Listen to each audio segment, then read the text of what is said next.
Yo, yo, yo. It's Marky Mark Stero. Go out, yo.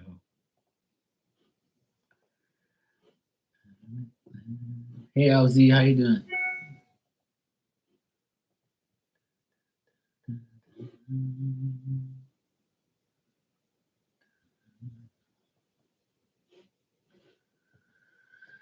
Oh, boy.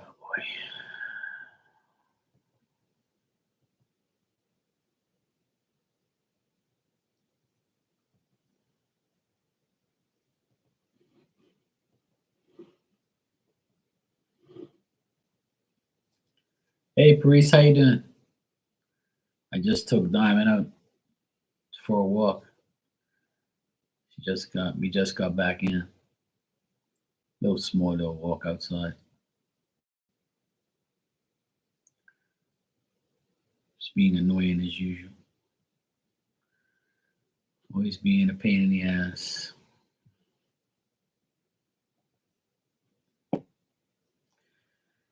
Yeah, I'm doing good. I'm tired, but I'm good. I feel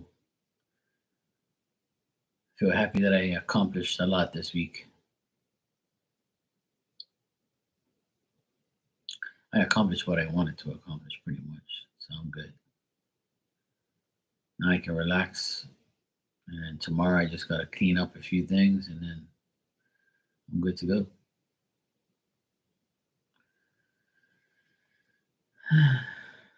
Yeah, and an Aquarius too, so that's even double trouble. She's she's right here.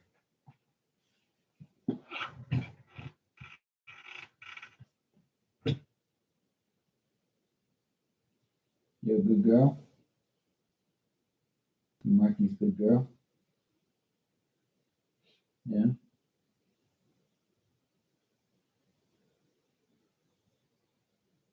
Must be nice to be you, huh?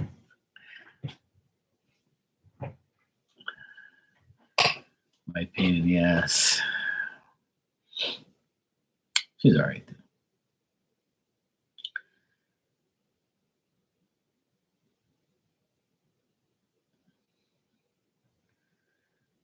Yesterday I cuddled with her for a good 15 minutes and she never moved. She was like, "Yay, Mark's cuddling with me." She was on like she was at my sister's house on top of a towel. So I laid down next to her and then she put all four of her legs up in the air and she had me rub her belly and then we cuddled together for a good 10 minutes. She just laid there like a dummy, did nothing. I was just patting her. She's so funny, man. She always like just lays there and just does nothing. She doesn't really like get up and move or like gets aggravated from being pet or dealt with or whatever. It's actually pretty funny. She just lays there as if to say, "Yay, Mark's with me, hanging out with me here on the ground." She's too funny.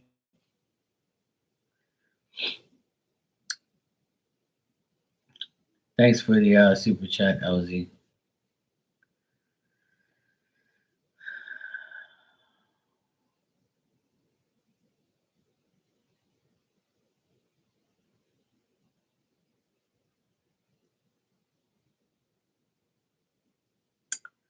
Hey Dan, how you doing?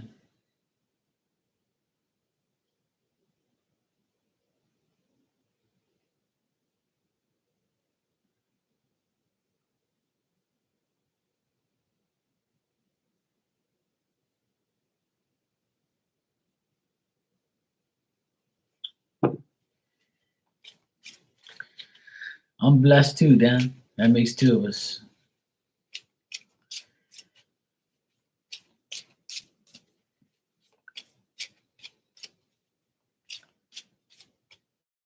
Wish that I was wish that I'm blessed, but I wish that other people were, blessed with a brain. Then I'll be okay. Then I don't have to deal with them. But it's all good. We can't have everything in life. But as long as we're blessed, that's all that matters.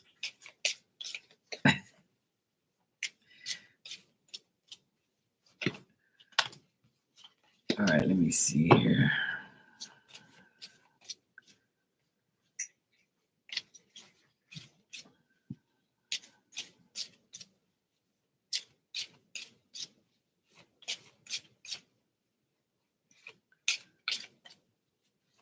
Hey Barb, how you doing? Happy Friday.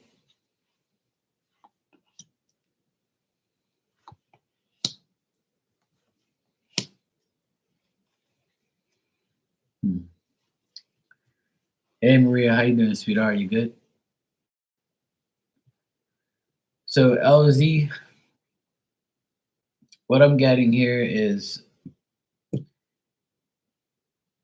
after the trip, after you got this post trip, man, and how he feels is he's glad that there was no aggression, no fighting, no like, struggle with you at all. He's happy with that. Um, he's glad that, you both were mature, responsible, and, patient with each other. Um, you know, depending on each other, doing what you had to do for work. But he still feels like he has no valued friendship with you anymore. He feels like, he's never going to have that friendship again. He feels like, he's foolish and he made the wrong decisions. He took the wrong advice.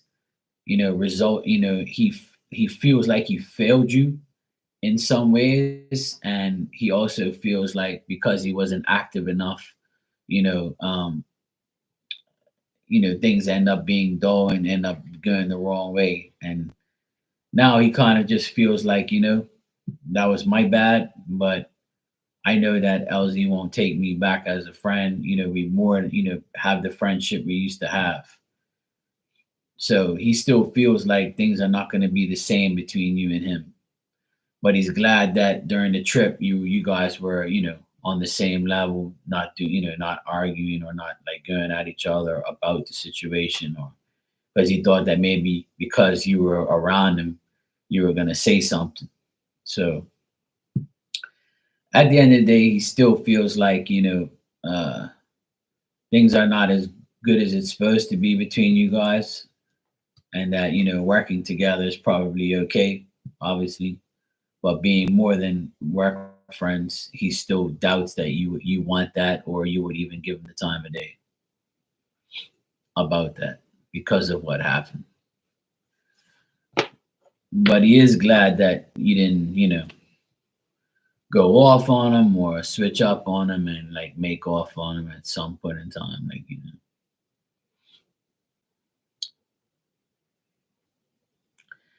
Hey Maria, I'm good, darling. How are you? Oh, that's good. See, I told you, it's gonna have some juicy times. That's what you want. And yes, of course, he's always stressed out about that. At least you got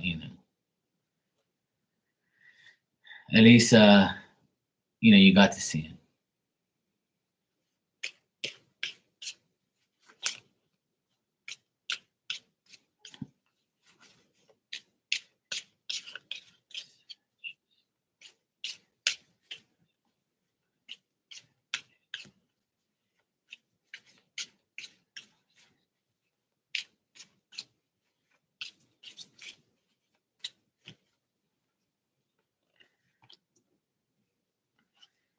Yeah, you can, Maria.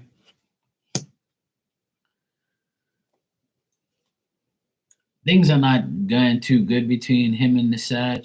Like I see like they're still talking and they're still cool, but he's not happy at all. And like he doesn't want to like he's very timid on doing too much or saying too much to her. and he's only committed to like his job, his work, and stuff like that. And I got him on the bottom here. Like he knows that she's deceived him and tricked him and stuff like that, but he is also doing the same thing.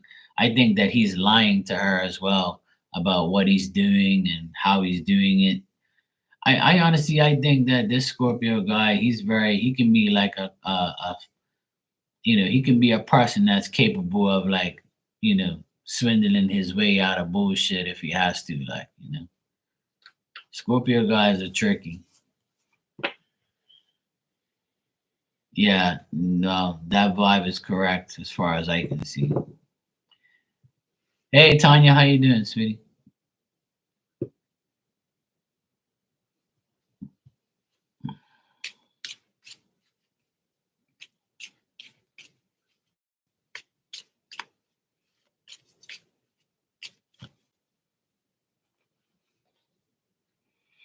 Yeah, I think that I'm getting they are living with each other, but it's not good at all. She's probably just she's probably just there temporarily until she finds another place. Cause I'm getting like if she has like a sister that she's close to, she might be moving in with her. That's what I just heard. But hers will be hers. Some men think that they can turn a hoe into a housewife or a hoe back to them. That's not gonna happen. All right. Anyway, let him be her problem, not yours. Yeah. If she has a sister she's close to, she's trying to like shack up with her in the meantime, where she's going to, because she's like she knows it's kind of over between her and the Scorpio. Well, that means they're all gonna be living together soon.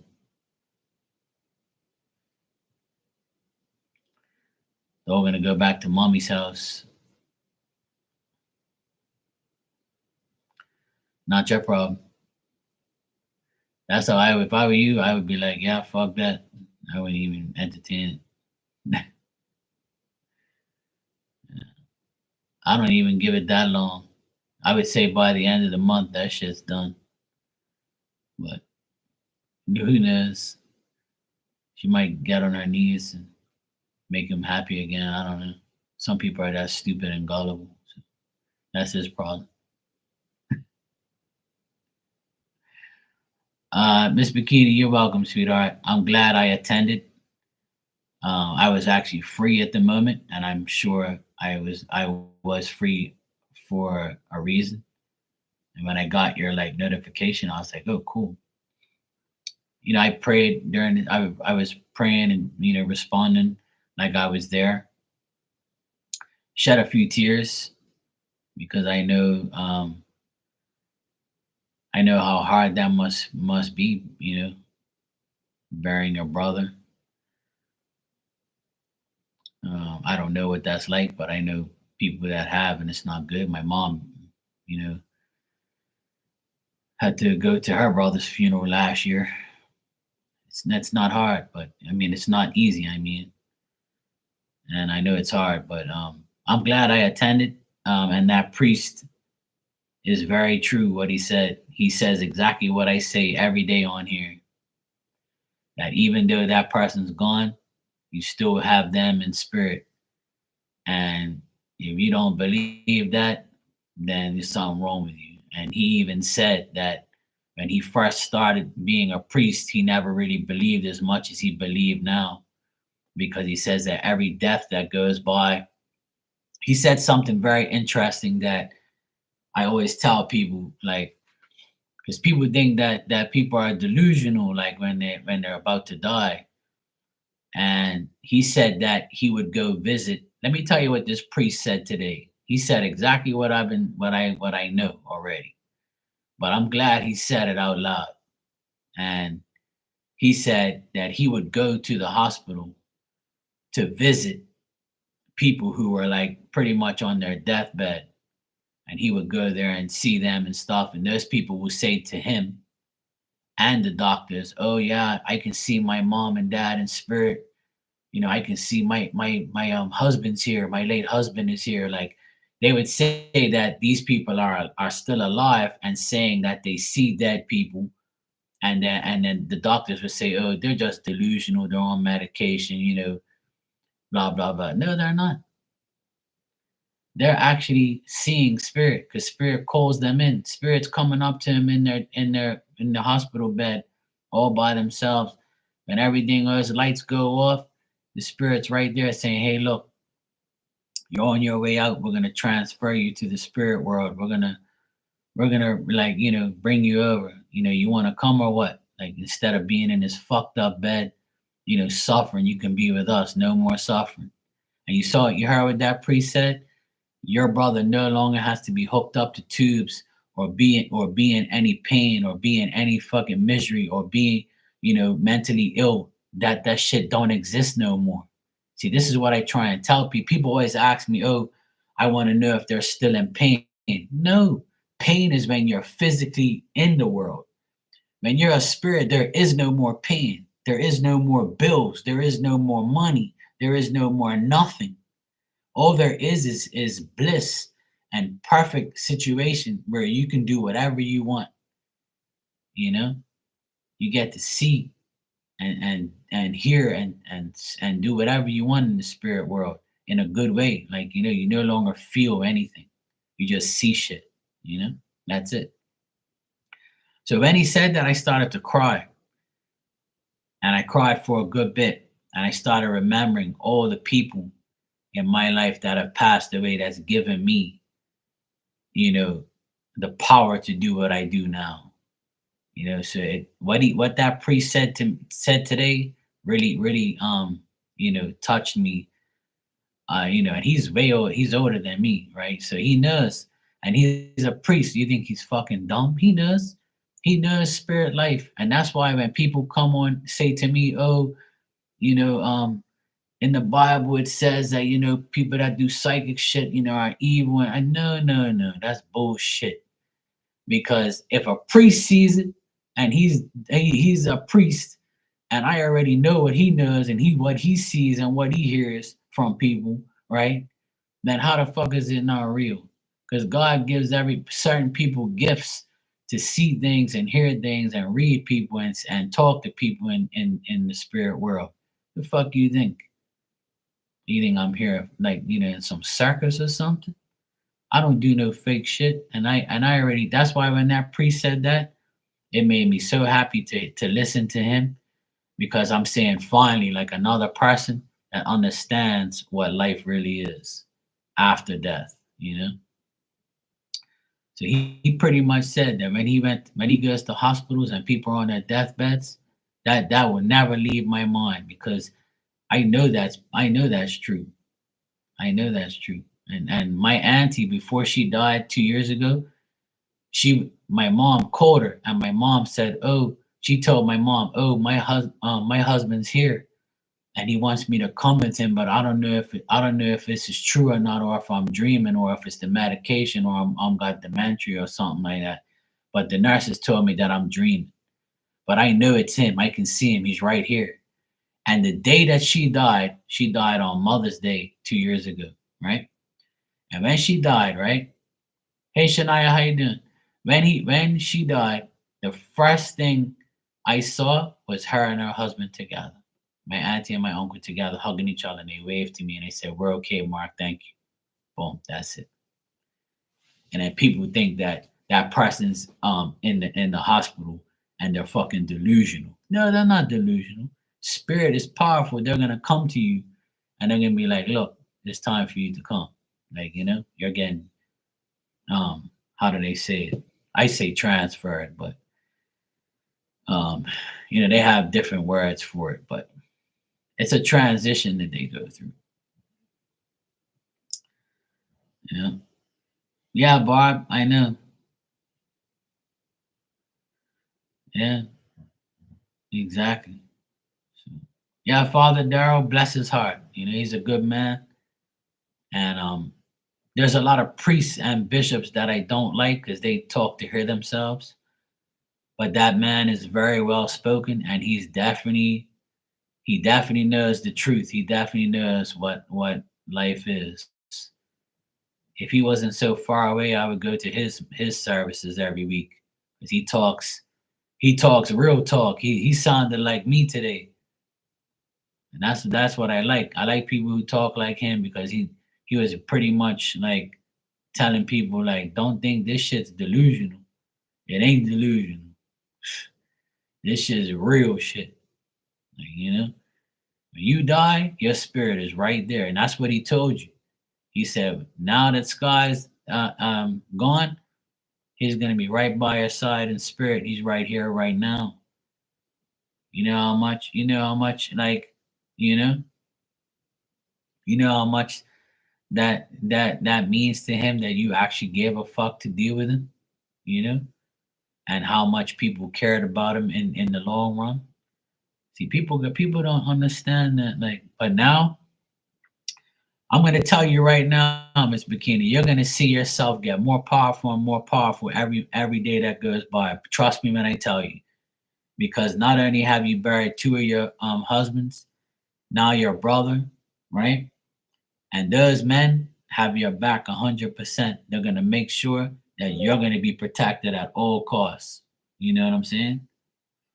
And that's exactly why these things happen. It's to make when people go and spirits left behind, they make us more powerful. They have more time to spend on us. But that's only if we accept the fact that it's real. That's the only way it's gonna happen. You Okay, no problem.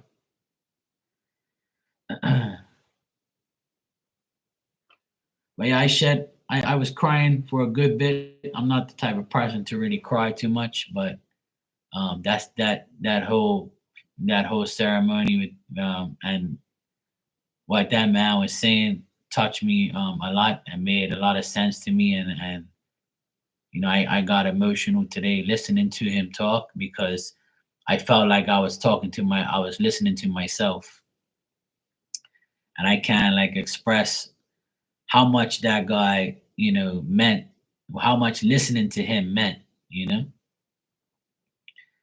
because I don't really like funerals. Nobody does, obviously, but I don't really like. When I saw it, like I was like, yeah, I'm gonna attend. You're my friend, and I know that that's hard. So I was like, I'll be here in the chat, um and I'm glad I went because when I heard that priest say those things, it made me feel so much better about myself.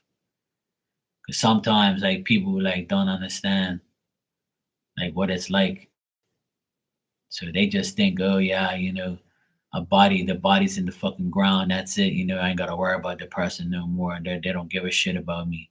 That's not true. Like, your spirit lives on.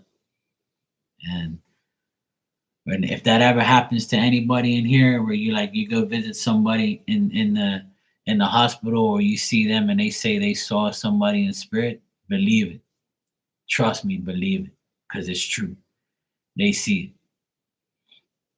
it. It happens every day, all day. You can't get away from spirit. It's impossible. They're here. There's more spirit than there is human beings. So you ain't gonna like get away from that. And the more people you know in spirit, the more powerful you become as a human being until your turn comes. And if you don't believe that, then I feel sorry for you. You're not gonna live a happy life. And you're gonna live there in delusionment. I'll tell you that right now. And that's what made me who I am today. Always believing that it is real and it is happening right now, you know?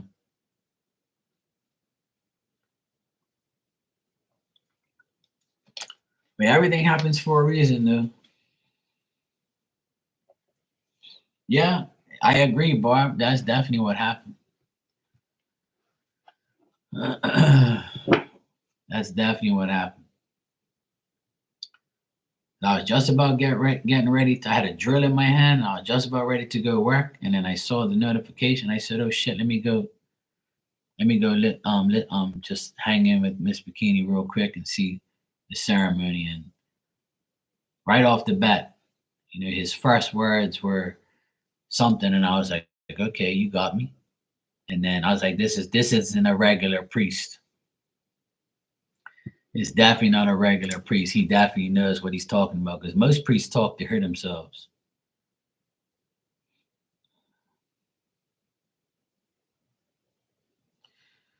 Okay, Miss Bikini, I see what you wrote to me. That's crazy.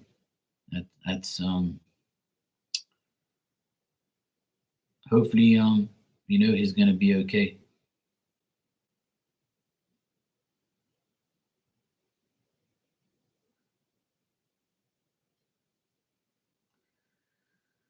Well, hopefully, his life gets spared a few more, months or years, or to do whatever he wants. And if he doesn't want to, then I'm sure God will allow him to come into his kingdom. So it's all good. Like, some people have to face reality, and some people are just, they can't escape.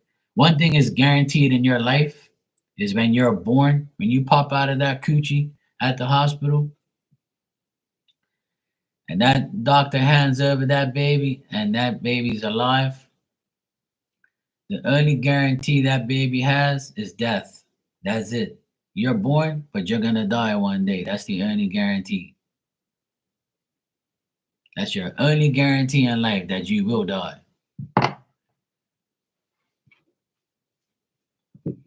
And that I can guarantee you. But hopefully, before we all die, we get to do what we want. And, you know, we do what we have to do. Yeah, Miss Bikini, I agree. And that's why he probably said what he said, because he's probably going through the same thing, knowing that he's, in that predicament. All right, so Maria, I got your donation, and I'll answer you now.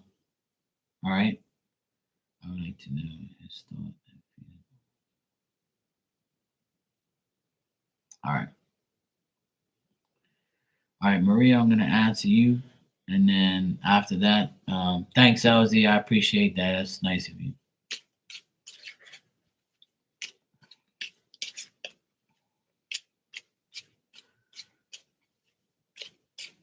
All right, Maria, let me see what's going on here.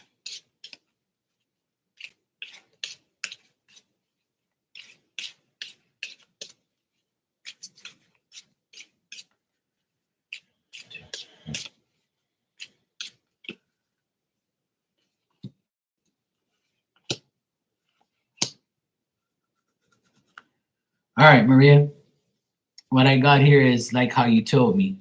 He's upset with people around him. He's struggling. He's trying not to like really go off his off his head and like really like cause more. He's trying not to fight with anybody or compete with anybody. He knows he has conflicts. He knows he has obstacles. He knows he's struggling to deal with certain things. But one thing that he's not struggling with is his love for you. I got the two of cups here, right in the dab in the middle. So he's happy with the partnership and love and friendship that he has with you. Um, like he understands you and you understand him. There's a lot of passion between the both of you. He's thinking about like, hey, I can possibly, marry this woman and give myself a second chance with marriage, or with like, even getting engaged, or like trying to secure this woman because I'm in love with her and our partnership is getting better and better, right?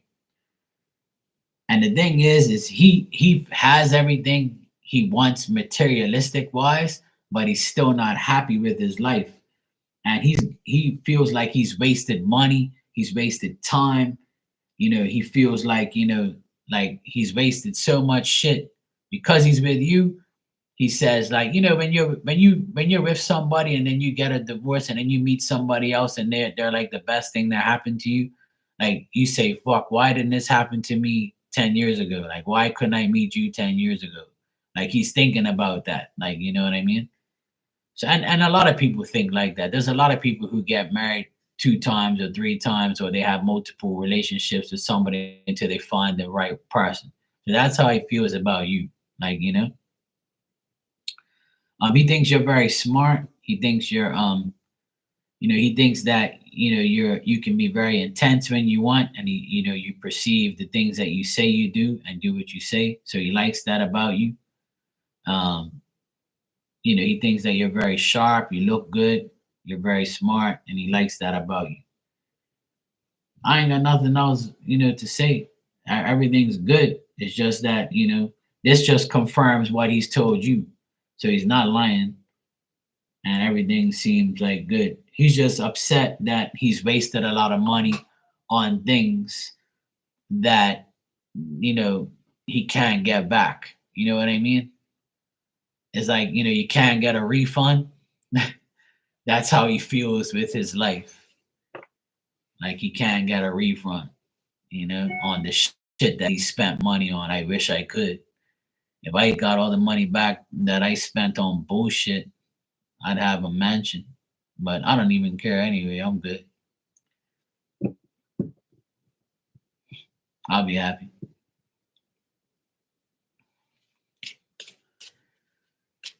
Yeah, everything is good between you and him. Things will continue to be good. To get the 2 of cups, right? That means that he's thinking about what's coming is he's thinking about making things more official between you and him. Remember you asked me that not too long ago?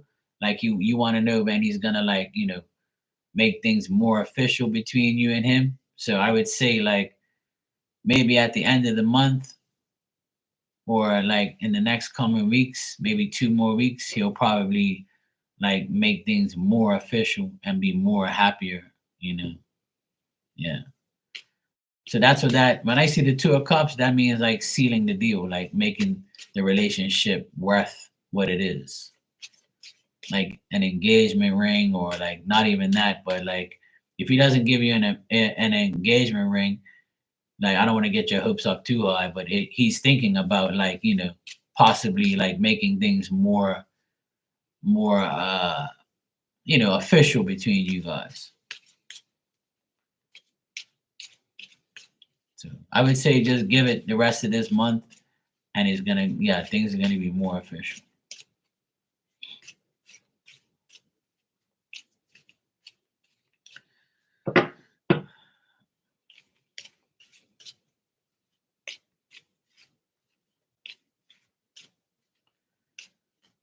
All right, LZ, you said let's get a message for. So yeah, Maria, everything looks good. Same thing. Everything's good. He's just trying to get rid of all his problems and deal with bullshit. But otherwise, that you got one of the best love cards today, which is 2 of cups. So you said let's get a message for Miss Bikini. All right. Yeah. So by the end of the month, things should get better. You know what I mean? Things should get a lot better between you guys, like even better than it is now, which is pretty good. You're welcome. No problem, Maria. Anytime. All right.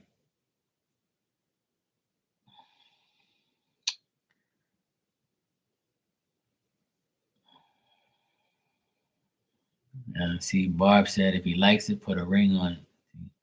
All I want is to be invited to the wedding because I want some wedding cake. That's all. I just want a piece of cake. I'll bring a gift. You know. Miss Bikini, you want to know what's next for you? More bills, uh, more happiness, more times you come in here. All right. Yes, cake. I want some fucking cake. I need some dessert. Oh.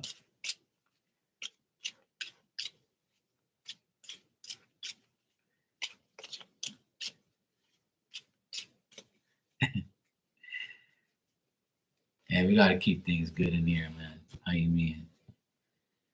All right. All right. So what I get here is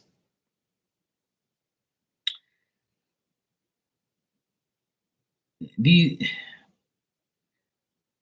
what I'm getting is like, I feel like your brother Phil, I feel like they're kind of upset that they're not here for you, like, in physical life. That's the only thing that I would say, like, that's something that I see, right? Is they they're upset that they're not here in the physical life, but they're gonna help you as much as they can in the spirit life.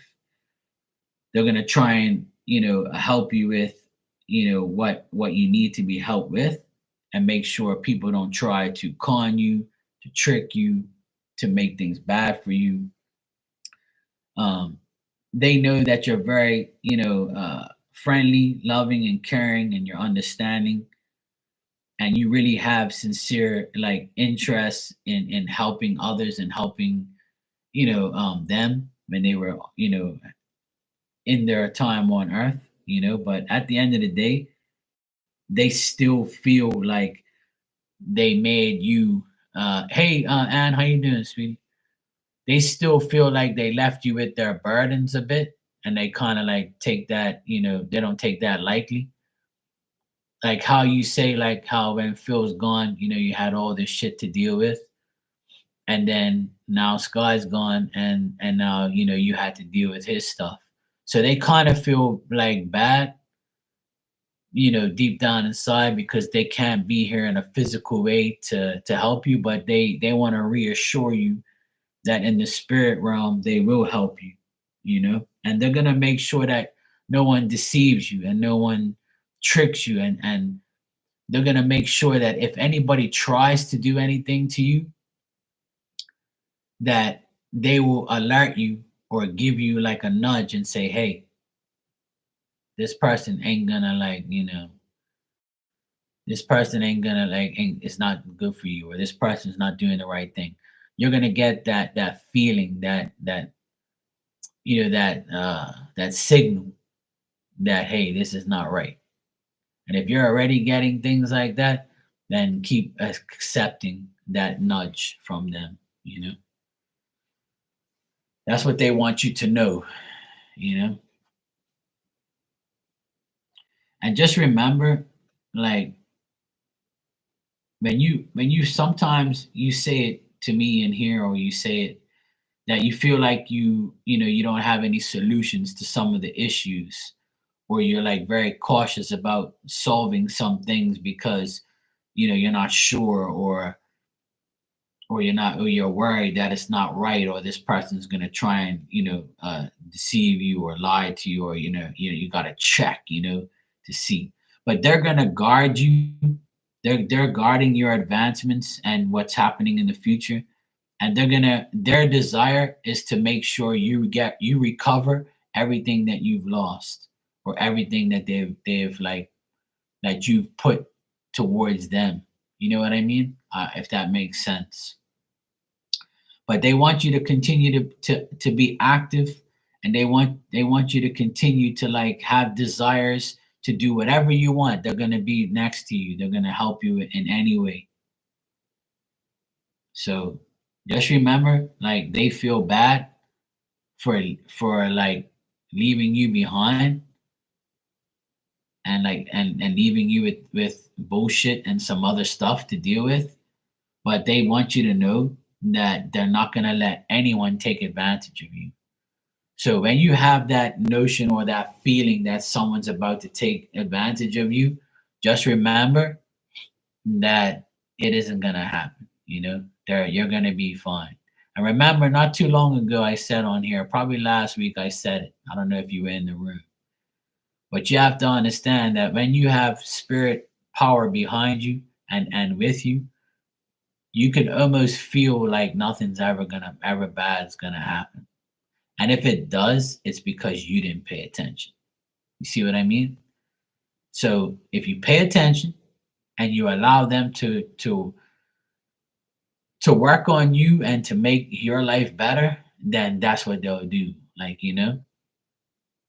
so that's what they want you to know. That's what's next for you. Is the next step for you is to continue to be who you are, but just remember, You don't have them physically, but you have them spiritually, and they're going to alert you every time you feel like you're being taken advantage of, or every time you feel like you're not getting anywhere. They want you to know, like, don't feel that way. You know that I know it's easier said than done, but like they want you to know that. Like that's what's next for you is them protecting you more, making sure you get what you get what you've lost, recover what you've lost, but they still want you to be active. They still want you to deal with the activity in your life and deal with everything that you're dealing with. Just like try not to let it be a burden to you. And when you think you don't have the answers, they're going to give it to you. They'll show you. And I tell you that anyway. But they're like pretty much saying they know you're lonely. Sometimes they know you're not happy. They know that, sometimes you feel like nothing's going right, and they say even if you don't feel like you have a lot of people around you that support you, just know that they will. You know, you're welcome, sweetheart. No problem.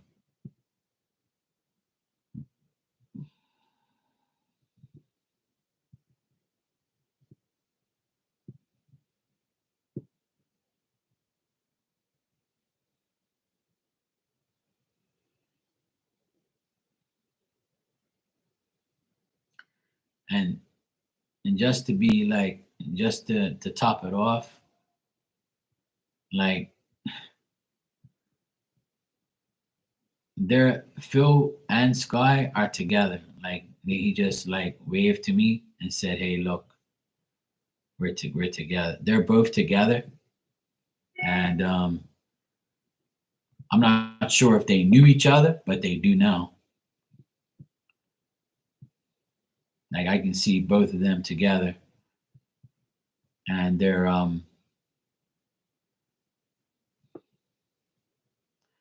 at like a beach, and I can see like the sand, and I can see the sky and the water.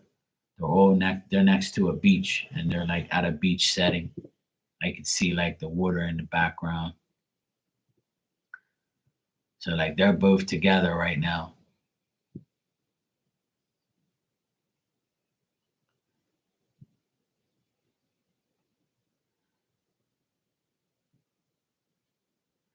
And there's like another like heavy set guy next to him. I don't know who that is, but he's got a lot of hair on his head. He's got like a big crop of hair. But he's also like, I would say like maybe a little, maybe like kind of Phil's build, but maybe a bit shorter than Phil. And then like he's on the opposite side, and your brother's in the middle. This guy, he's got like brown hair and like a big mustache and a big crop of hair. Maybe in his maybe 60, maybe if he was living. But yeah, I see this guy too. So they're all hanging out. Could be like friends of friends or something like that. Um,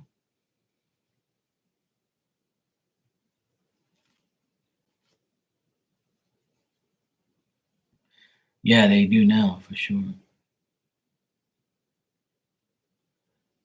So, yeah, they're all hanging out. Even this other guy's with him, but I don't know who he is. Could be like an uncle or a friend or something like that. He's a big guy.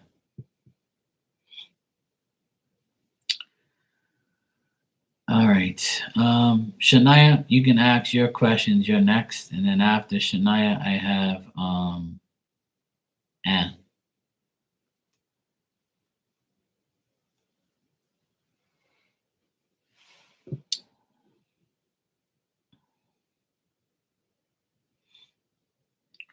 Okay, cool, Anne. I'm trying to catch up with the chat. So you said your channel was acting up again and you couldn't comment on here. Oh shit.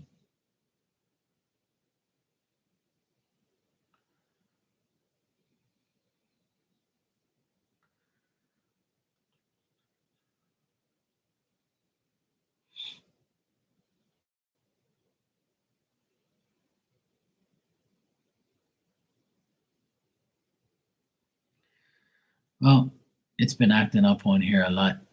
Last night and the night before, my channel popped down too. Sometimes it's just the way it is, you know. It conked out yesterday, and the night before it conked right out. I had to redo a whole new live. So it's don't think it's just you. It's YouTube in general. I keep telling everybody it's YouTube. It's not your internet. It's not you. It's just the platform we're on. We have to understand our channels are not doesn't have a million people on it. Like, you know what I mean? So we're not important to them. So for us, we're gonna go through those type of bullshits because we're on the bullshit server. We're the little channels, you know, we're nobody compared to, you know, these millions and millions of fucking bullshit subscribers out there.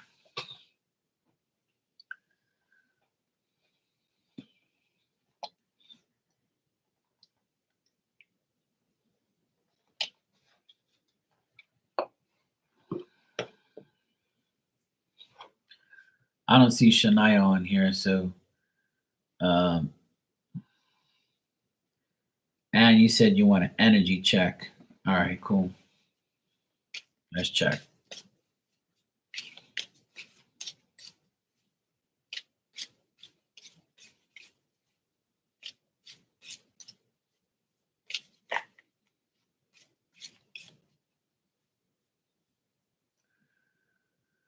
Uncle Gary is that guy.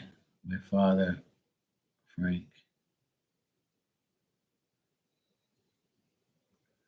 Grabs Sky when he first crossed the. Oh, cool. So that's Uncle Gary then. That's cool.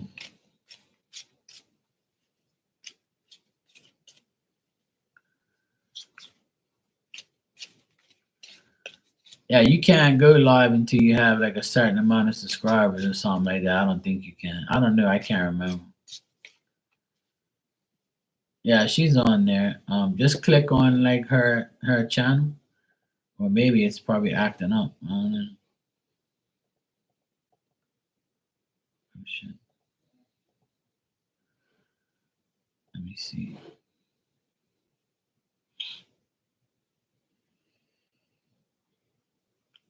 Yeah, I pulled up her channel. It's here.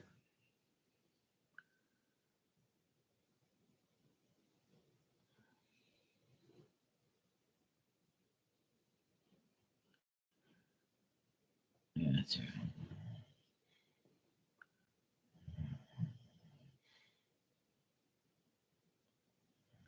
Yeah, I guess so. I don't know. Oh, right. Yeah, I remember that, Miss Bikini. But this guy here I saw just now, he's a totally different guy. I've never seen him before. But if that's Uncle Gary, then that's even better still. That means they're all together, which is great. I forgot. Well, I didn't forget, but now you reminded me. So that's even, like I said, the more and more people that you have in spirit, the better. See, you'll see, you'll see things evolve and get better for you. That's good. I'm glad Uncle Gary's there.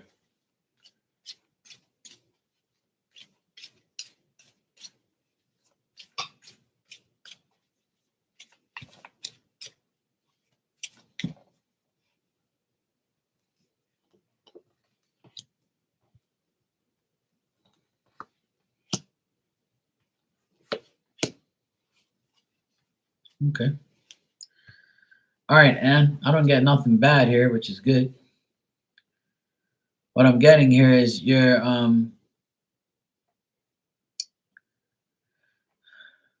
can handle the matters that you're dealing with. You can handle what you're going through right now, even if you think you can't. You can. I feel like you're gonna get messages, comments, letters, text messages. You're gonna get some information or communication from someone or people. Nobody in particular, but just people in general that makes you happy. Could be you, you know, interacting with us. people on your channel, things like that. You're gonna get like some good messages, and you're gonna enjoy talking to these people or talking with people and just like handling the matters that you're dealing with. Just remember that now that you could be like trying to reverse the way you live your life, like starting your channel, like doing things that you haven't done before, dealing with situations you haven't done that haven't happened before. You can abandon these situations if you're bored, and then you can like make a sacrifice to make the adjustments to have this rebirth and transition period that you're going to go through. So just hang tight and try not to push it too far, and just like go with the flow. Like you don't have to, like, that saying, Rome wasn't built in a day. Like, so you don't have to do it all today. It takes time to do the things that you want done. So don't overdo it, and don't push it to a limit that can possibly, mess everything up. Spirit wants you to be, mature and attain these goals and needs that you want. Be very bold and courageous, and be dominant. Show your personality, show who you really are. Don't leave nothing behind. And this will benefit you in all ways. Even though you're by yourself, and you don't have a partner in your life, it doesn't, like, don't let that bother you either. If it is bothering you, just know that being separated and being absent from someone will bring more perspective and more like knowledge towards you about the things about yourself, like being finding out who you really are, and being very sharp and quick and being intense, and doing the things that's meant for you, instead of trying to please a partner or please somebody that's with you, and please yourself. Maybe not please yourself, but make yourself happy. You can please yourself if you want, but yeah. uh so if you and when you're sad or you feel sad, just know that, hey, you're not alone. You have us, you have your daughters, you have your life, you have everything to look forward to. So try not to let that part of your life bother you too. So overall, your energy looks like it's getting better here, and I don't see nothing reversed or bad here. I feel like you enjoy talking to people, and you enjoy communicating with others and picking their brain or seeing what's going on with their life, and making comparisons or whatever, or just finding out what you can do next in your life. So keep doing that. Otherwise, that I don't really see anything else what you don't really know. What I know is this change and this transition that you're going through can be good for you. It's better than being bored doing nothing. You know what I mean?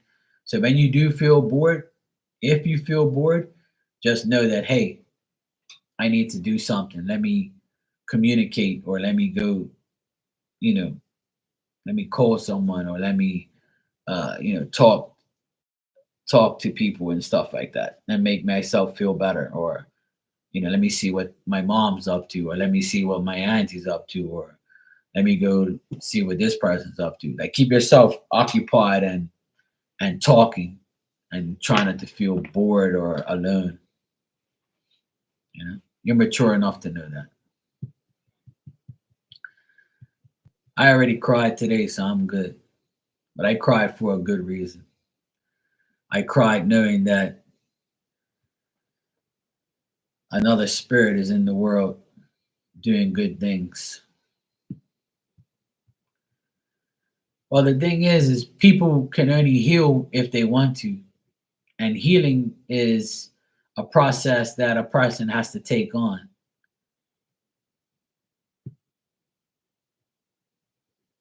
Healing is talking to me. Communication is the best healing process. Talking about it with other people, talking about it openly, and having actually genuine people listen to you and know that you're being, cool about it. You know what I'm saying? So like people, if you don't talk about it, you can't heal. Because if you hold it in, then it's gonna stay there.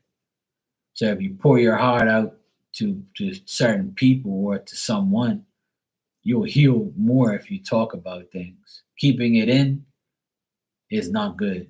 Talking about it is great. That's it. You have to like understand that that's the process of healing is talking about things.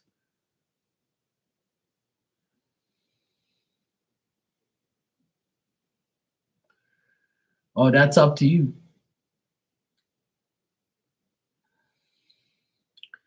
I taught tarot for a whole month and I did it on Zoom during COVID. Everybody was bored and said, Mark, teach us tarot. We'll do a class. And I did. I charged $20 a person for the class. I made some money, paid the bills, and taught some people tarot. You know? So it's up to you. You want to do it, do it. Like I tell everybody on here, there's billions of people in the world, and if you can help, 10 people, 15 people, 20 people, and benefit off of it, and feel good about it, then that's good for you. So every every person has like every person can relate to other people that they can help. We can all help people with things.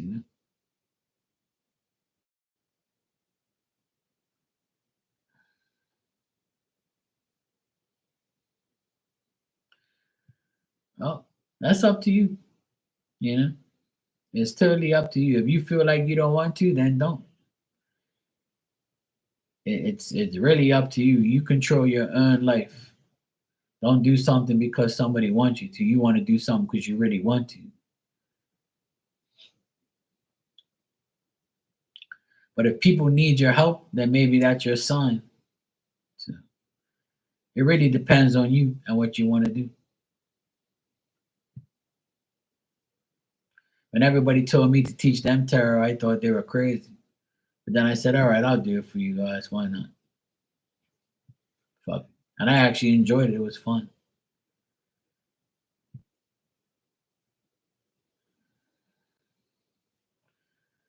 Why not, Miss Bikini? It's good for us all to help each other. That's how life should be. Life should be everybody helping everybody, not disrespecting each other and talking about each other. And even though some of us do all the time, but I'm guilty of that. Even though I help a lot of people, I criticize a lot of people and I judge people, and I don't like a lot of people either because it's me against the world sometimes. That's how I feel. But we're not perfect, so hey, that's why I'm good. I don't mind not being perfect. You too, Barb. I hope you have a really good weekend. God bless you and stay safe.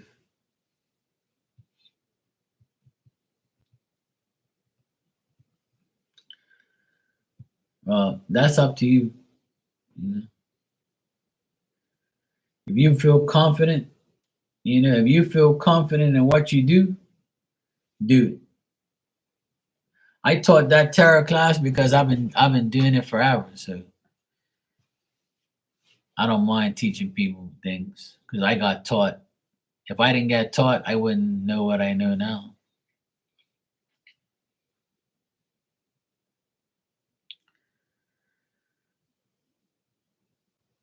Tarot is a lot to learn because a tarot deck has 78 cards, but you got to multiply that by two.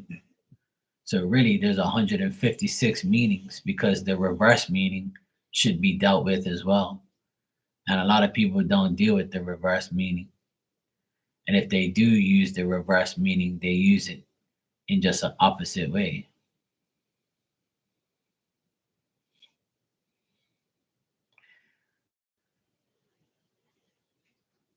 Well, if that's what you are, then that's who you should portray yourself as, and that's what you should do on your channel if that's what you want to do.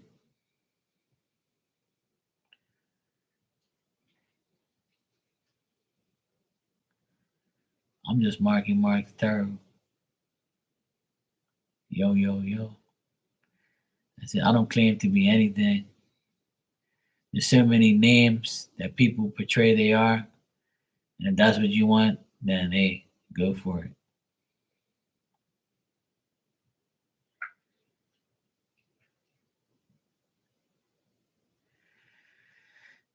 What I can suggest you to do, if you want to channel things, then what you do is you got to find a way to go live first. Once you go live, you can start channeling people coming in your room. So you can prove your worth. Once you prove your worth and prove who you are, the rest is history. That's what I did on here. I came on here one night, told everybody that I do mediumship. I had a list of about 14 people. I went down the list. 3 hours later, I made 14 people happy. Not one complaint. And after that, the rest is history. All I did was prove myself in one night. And then those same people come back to me still till today. Their friends, their family. And that's it. Once you prove shit, then you're proven. The rest is up to you to keep going, to hide it, to deal with it.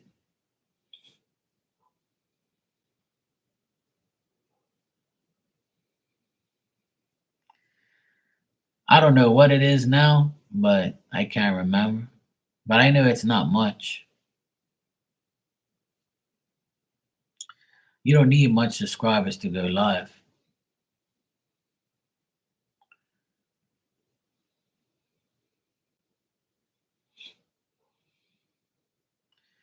Yeah, they let you know when you can or whatever, yeah.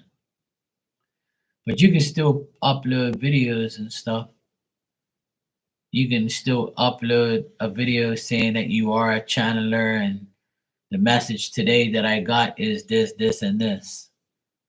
I can suggest or give you that advice to do. Like what you can do is before you go live, before you go live, you can say, I got a message before I go live, and this is the message that I got. I don't know who this is for, but this is what I got because I'm a channeler. That's it. Hey, Kays, how you doing? My list is nobody right. Well, my list is one person, but I don't know where they are. They probably went to the bathroom or they went to McDonald's or they went somewhere. I don't know. I'm not surprised.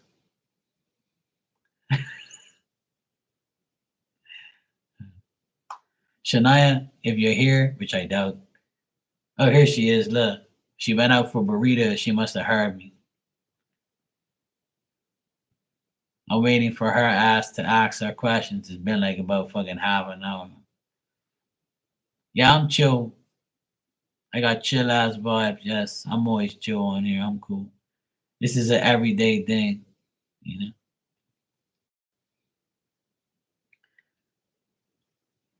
And how am I supposed to know that? You think I'm psychic or something?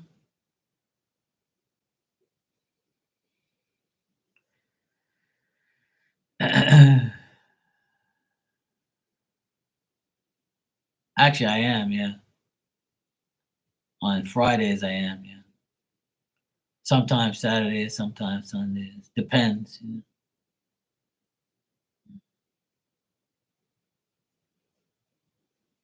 Look who's back. Good night, Maria. Take care, sweetheart. Oh, well, then good. Then you can ask your questions on Fridays.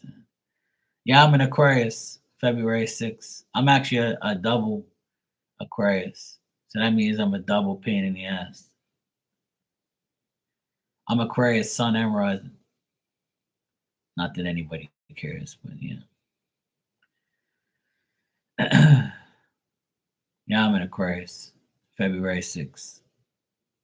That real shit.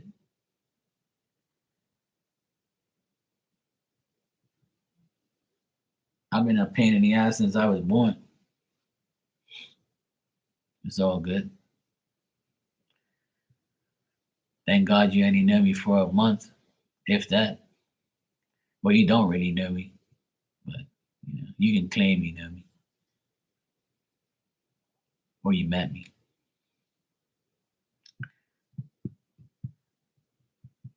Damn, be nice.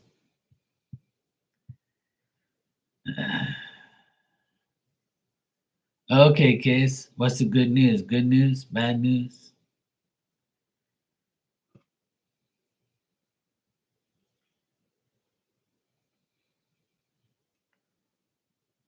Bad news?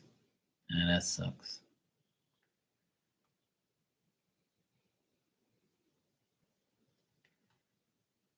Bad news?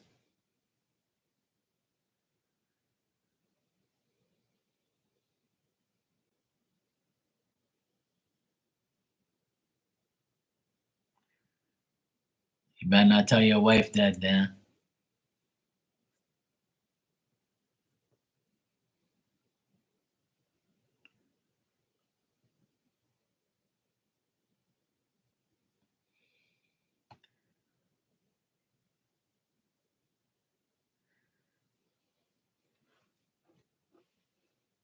But kids, what do you mean you got bad news about the job? But then you said for some reason I'm still hopeful.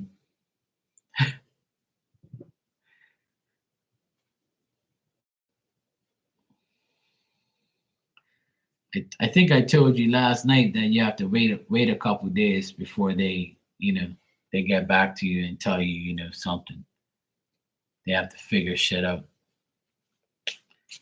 I know you're a girl.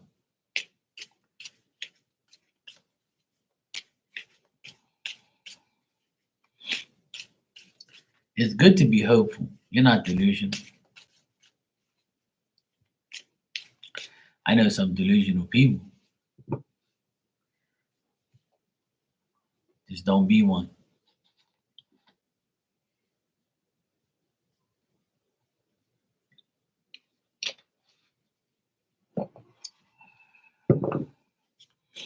All right, Shania finally asked one of our questions. Let's get her out of our hair. Fucking burrito eating machine. It's the only thing I've heard this damn woman talk about is fucking burritos.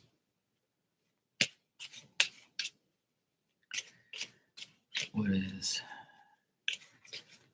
my boss Jay thoughts and feelings about my work performance today?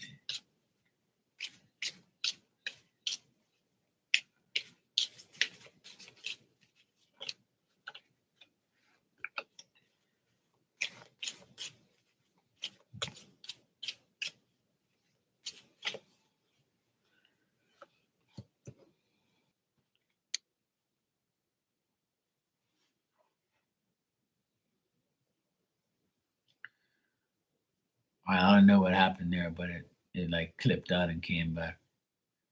See, I tell you, it's YouTube. It's not me.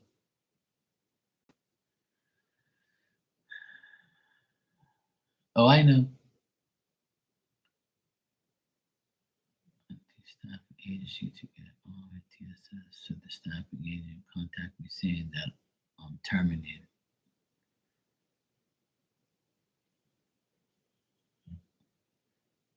So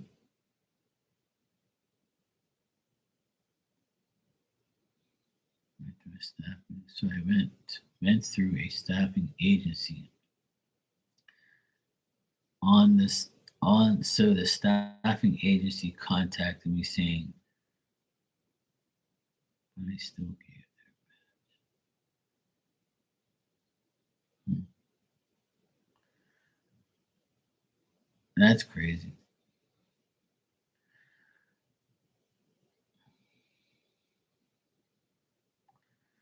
So that's probably why, like yesterday, it said like in a couple of days' time they're gonna like maybe possibly take you back or something like that because they have to figure out what's going on.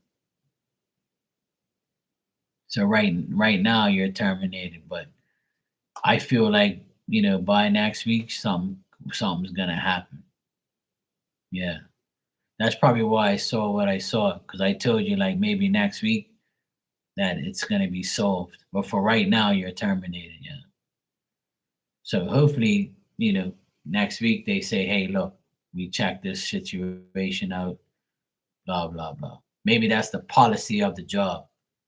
They terminate you unless like until they find out further information. Yeah, I feel like that's what spirit wants you to know that they'll take you back because they can't just terminate you with no like evidence. But you're probably terminated for the time being because that's like their policy or something. So yeah, you'll be fine. And you know what? If worst comes to worst and you don't get back there, it's probably for a good reason. It's probably spirit wanting you to get another job so you don't have to go back to that bullshit. But I don't feel like that's the case. All right, so Shania, I would say that your boss thinks that it's too early to assess you, and he feels like it was an average showing for yourself. Like this person thinks that your boss thinks that you weren't really concentrating on your job, and that this there might be some delays getting you started or getting you like into the groove of things, and they think that they're uncertain about how you are, how you're going to be. So if you haven't been there for long, or if it's only been like a day or two, and I would say like it's gonna take time for like to get like a real assessment of how he really feels. But his thoughts and feelings is not very good. He's not like, oh yeah, I'm got a gem here. I better not let her go. He just thinks that you have an average performance, like nothing bad, nothing good, but just regular performance, and he just thinks that everything's okay for now. But he's not keeping his hopes up because apparently there might be some people that he's hired in the past that were just bullshitters and just wanted a paycheck and did bullshit work. So he's not going to put you in a high regard right now because of he doesn't know you like that. He hasn't had you. You haven't been there long enough. I believe that's what you asked me. What is my boss Jay's thoughts and feelings about my work performance today?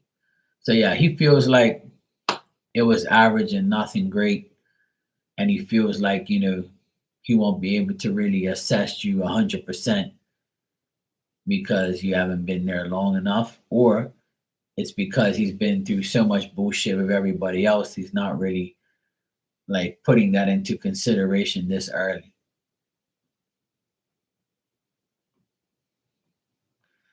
But I don't really see nothing like too good or too bad. It's just like average shit here, like regular stuff.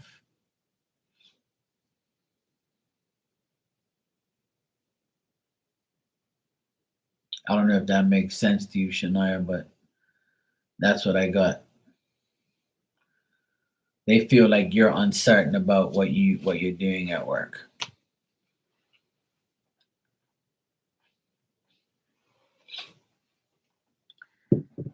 What's my favorite song? That's hard. That's hard for me to like to even think about. I have too many. Remember, I was a DJ. I'm still am, but I have many favorite songs, but I don't know. I can't really like, I can't really like say. I don't know.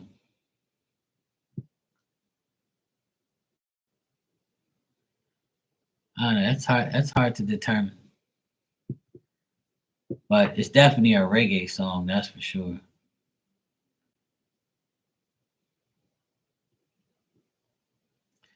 But one of my favorite songs, I'll type it in the chat and you can go look it up. But you might not understand it because it's a Jamaican song, but it's very easy to understand.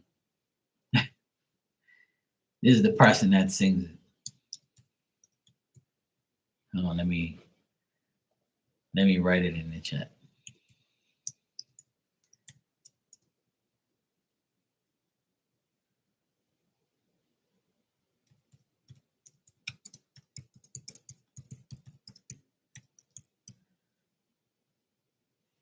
You dance to reggae?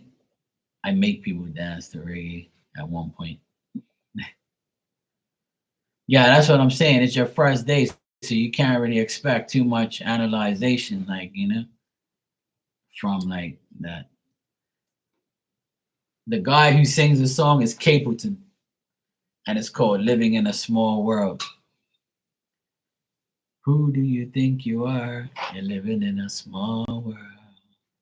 Small world. It's a song like dissing people who think they're above the rest. That's one of my favorite songs, I would say.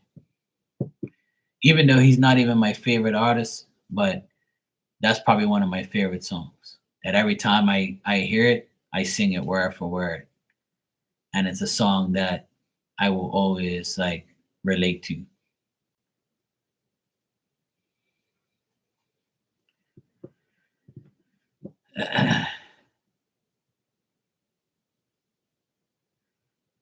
It's like a song where he talks about karma.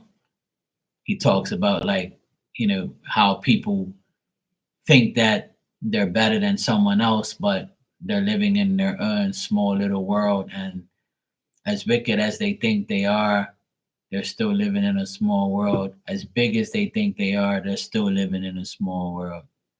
You know? Like it's their own little beady minds. So he disses like, people who act like that. And he's saying like that day will come, man. You see your kingdom fall and you see your life come to an end. So don't think like you're better than anybody else. Yeah. You can understand the song, even though it's a Jamaican like song, it's a reggae song. You'll understand the lyrics because he doesn't go too fast. Like you'll understand it. The average person will understand the song because he's not one of those guys that has a strong Jamaican like accent where you can't understand it. The song is very understandable. Yeah.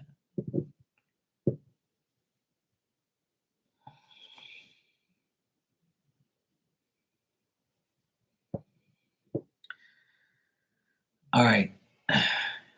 Kids, you said your husband, who I'm separated from, is Jamaican. Yeah. Some of my best friends are Jamaican. There's a lot of Jamaicans I have connections to here in Bermuda. All right. So, Kids, you said, would it be cool to do an energy checkup with it just to see if the energy change? Yeah, I can check to see. You used to live in Kingston? Oh, fuck, you're lucky. Cool. My friend, he was from Negril, and he actually had a restaurant in Atlanta called Negril. And him and his wife, they went to Atlanta to live, and they got like they lived there for so long, and then they opened up a Jamaican restaurant. That's how I met him years ago. He's one of my best friends.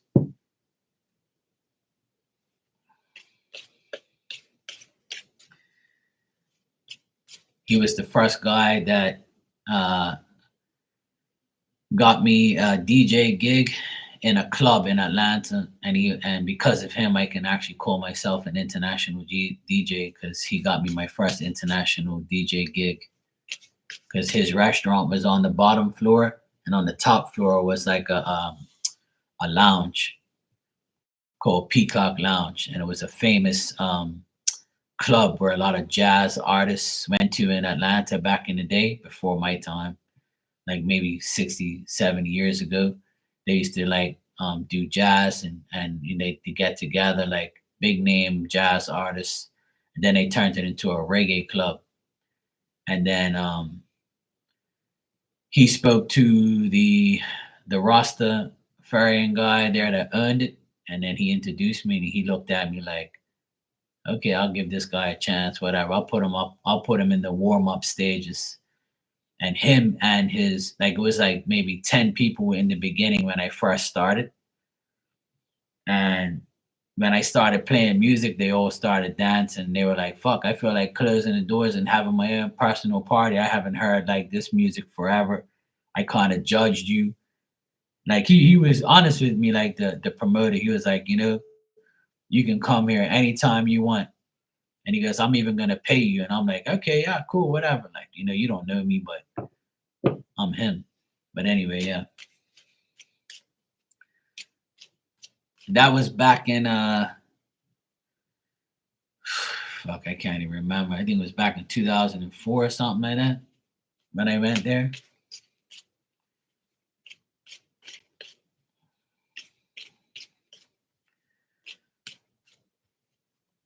So yeah, I was like one of the only white guys in the club, besides like maybe the cops or something like that. And I played music to like a whole pot of Jamaicans, and they were going crazy. And then my friend was like, I told you, Mark is the guy. You guys don't want to listen to him. And everybody used to call me Bermuda. Hey, Bermuda, yo, Bermuda, you coming back? Yeah, I'm Portuguese, so they think that I'm Mexican. So they're like, yeah, they start speaking Spanish and shit. I'm like, nah, no hablo español. I'm Portuguese. Portuguese. And my parents are Portuguese. Yeah, so I ended up going there the following year and playing. I end up DJing at this club on Christmas Eve.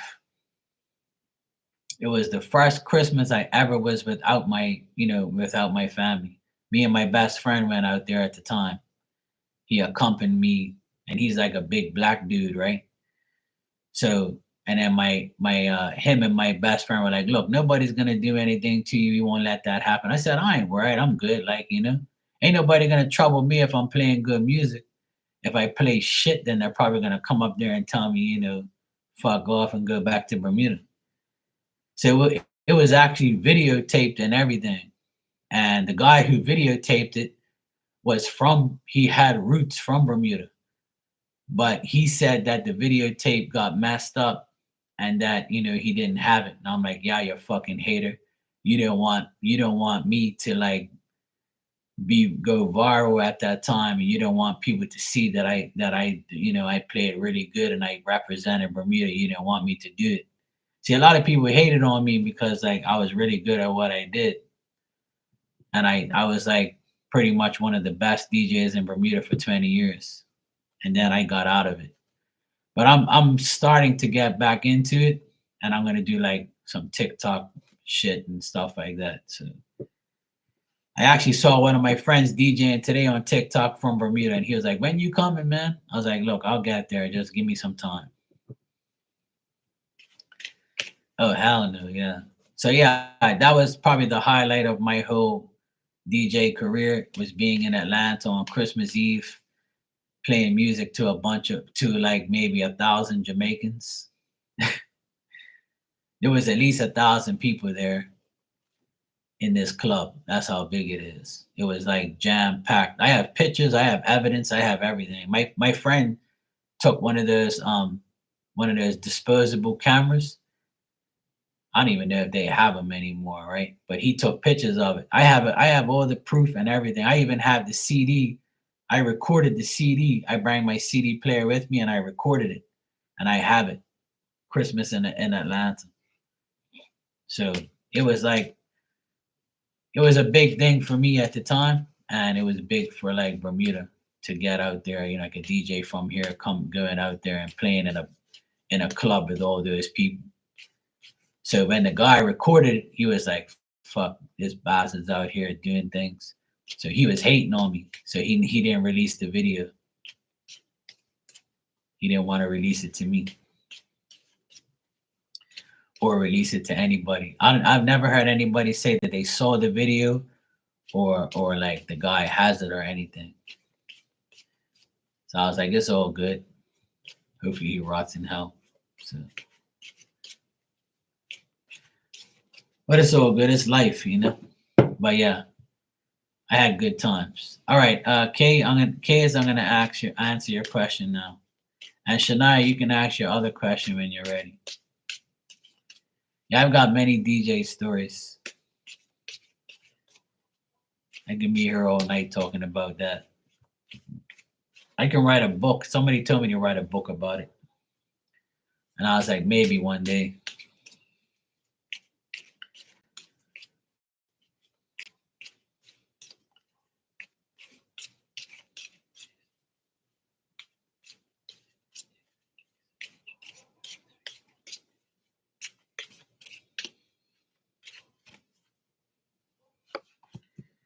I just don't have the time to do that shit. I really don't want to do it.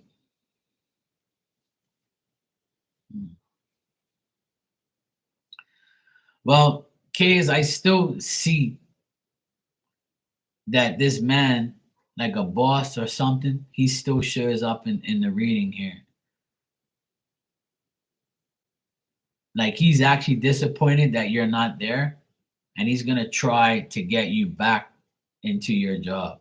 Like he's gonna try to like get you the job back, or he's gonna try and hire you back, or he's gonna try and do something to get you back because he's actually upset that this happened to you, and he genuinely wants you to come back, because if not, he's gonna have to hire somebody else and like teach them what you know, or he's gonna have to hire somebody and not know what this person is.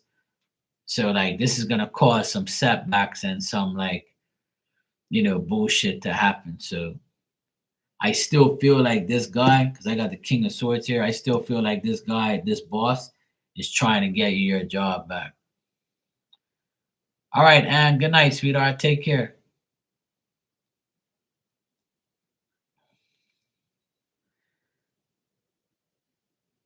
I wish I could write a book, but that book will probably be, you know, critiqued too much, and everybody will be like, "Oh, you lied about this." I'm like, no, no. There's a lot of things. Some things are best unsaid. Put it that way. For reasons I don't like to talk about, but it exists, unfortunately. Yeah, kids. I still the energy has, from like it hasn't changed, but there's more of a disappointment. There's more of a disappointment here on their side that you're gone, like you're not there. So if one of the male bosses really liked you and really had a situation with you, like where they don't want to lose you, he's fighting to see if he can get you back like right away. But there's a lot of like disappointment and like shit like that. There's no arguing. There's just a disappointment of like, why did this shit even happen? Like, you know? So this one boss, he's trying his best to get you back. So the energy still hasn't really changed, significantly. It's just telling me that, this person's fighting for you pretty much. You're welcome, Maria. Take care, sweetheart. Good night.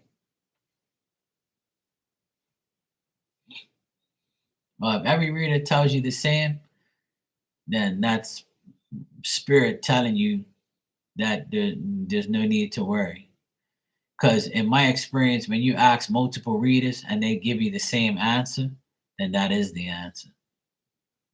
That it's all in this guy's hands. But he might be outnumbered. So that's why nothing's ever set in stone, Nothing's really like guaranteed. That's why I told you you're gonna have to probably wait like a couple days and see how like it pans out. But this one boss, he's really making. Yesterday I saw a couple men, but today it shows me one guy that's really trying his best, and he might not be like the CEO or the head man, but he's a person that's probably in charge of your department or your sector or whatever the case may be. Like he might be a boss that's close to you and knows your value and will fight for you. So I would say, yeah, I mean, just stay hopeful and stay, just stay hopeful that it's gonna happen. And like I said, if worst comes to worst and you don't get it and you don't go back, then it's probably for a good reason. Like, cause you're only gonna be somewhere if you're meant to be there. So maybe this happened because you're gonna go find another job, which I don't see. But what I see is this person fighting for you to come back, to get your job back. So I would say wait another 3 days and it should happen. It should happen.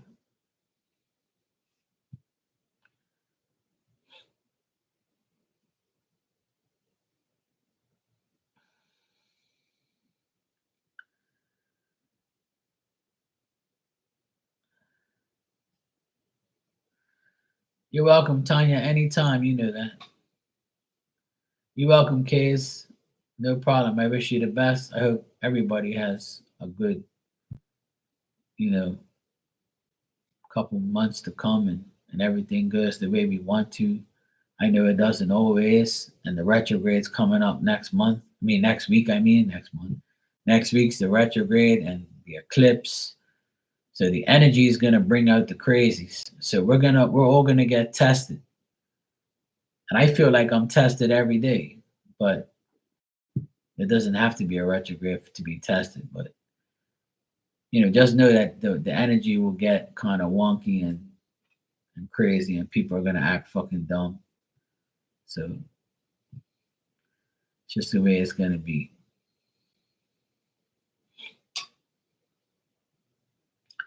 But the only thing that we can do is believe. Always believe that something better is coming. And if nothing's going right now, just believe that it will be eventually. And there's only so much you can do. Everything else is in God's hands.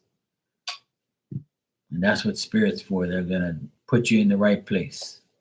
Believe that and you'll receive that and life will be better. Yes, please do. Stop stuffing your face with that damn burrito.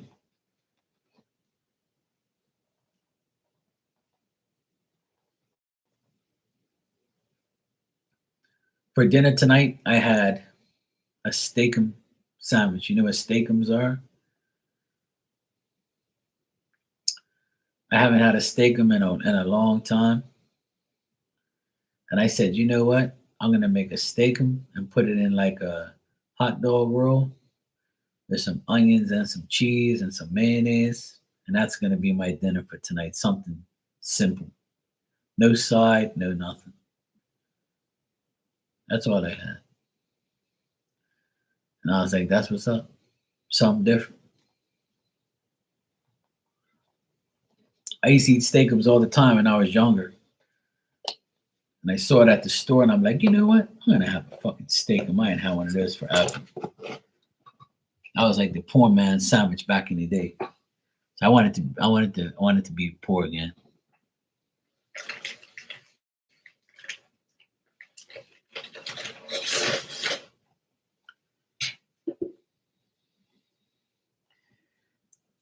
Some of these bottles are all warped. What's to come this weekend towards you in love? Anybody who loves you it's gotta be like, maybe taking Tylenol or something.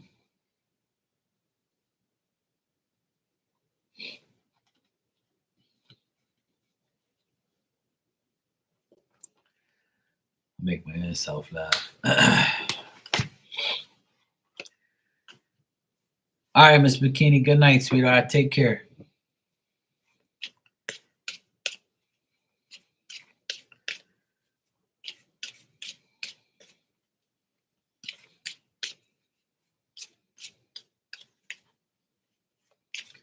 Why not?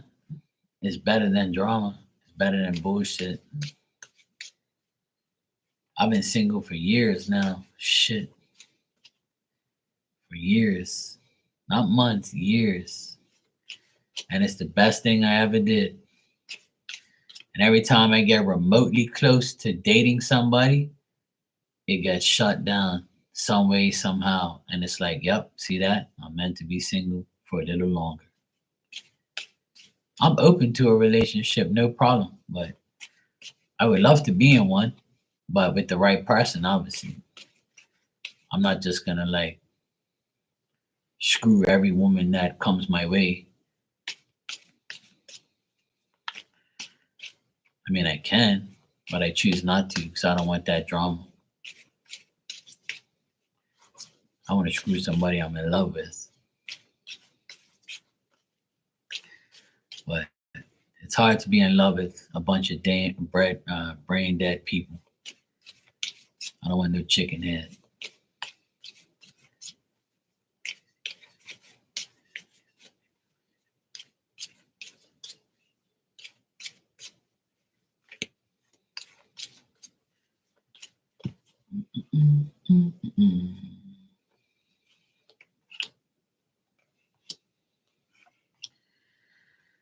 Well, it doesn't look that bad or that good.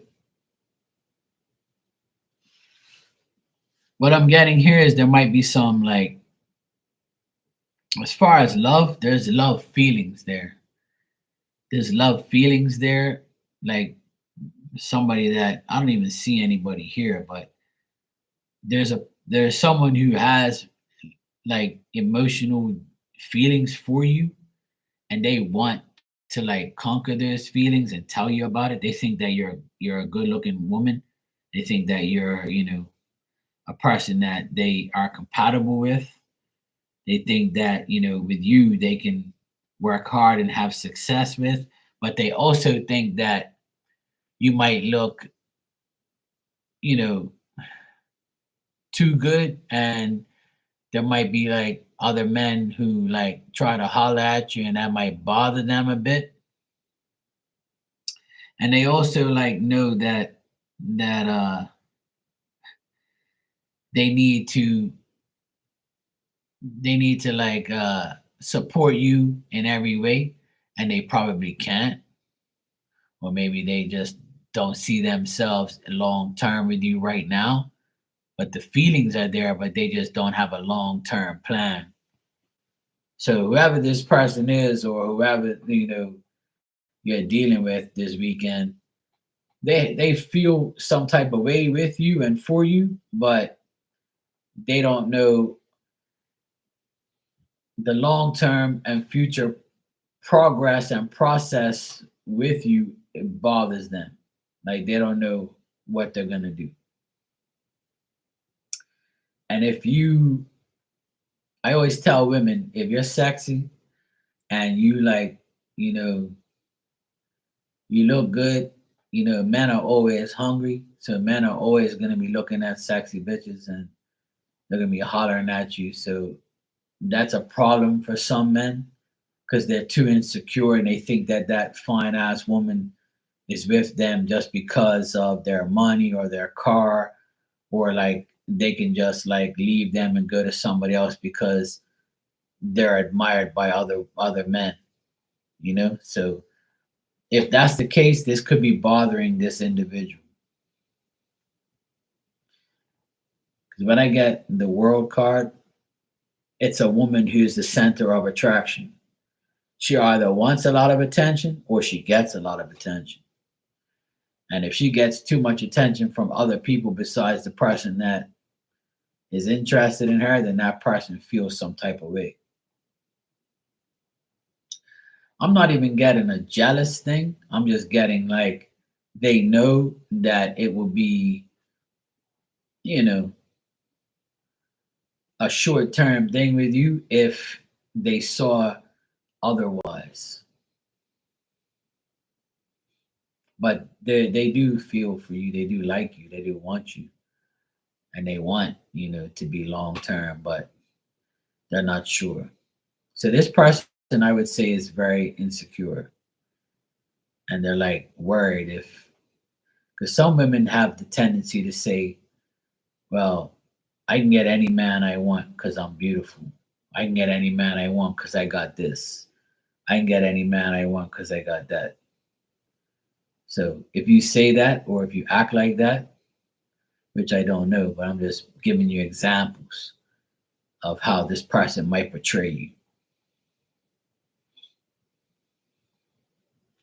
And you could be like totally innocent and not doing anything and just get, or like this person might see somebody come up to you and flirt with you and it might bother them.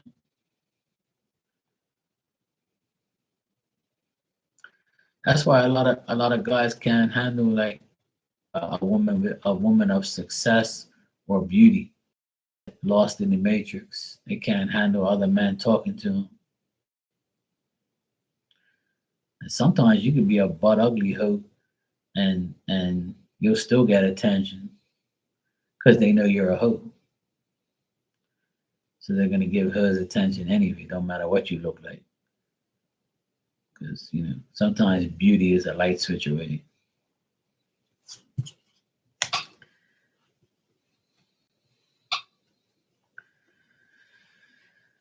So yeah, you got that chicken head?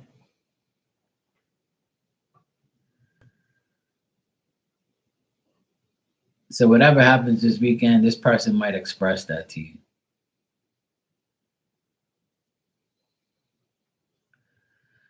Well, if this person is gonna hang out with you this weekend, they might tell you that you look great or you look beautiful or you're sexy or they're attracted to you, but they just don't know how they're gonna do it with you long term. But see, when I get a vibe like that, it's because the person is thinking too much about what's the outcome. The outcome can only be determined day by day, year by year, month by month, week by week. You can't just like say, okay, I'm dating this woman right now. A lot of men and women they say, okay, I'm dating this person, but I'm just not sure. How could you be sure in a month or two or three or four? You got to be with somebody for like a whole year to analyze how your next, future is going to be or the next year is going to be. Well, you really have to like live with somebody to see who they really are. So like I think people like write off their person too fast, or if they're not getting what they want too quickly, then they just leave quickly. But that's why nothing lasts because nobody wants to put in the time. And what makes you think a guy or a woman is going to like give you the time of day if you're not putting in their work or giving them the same attention back?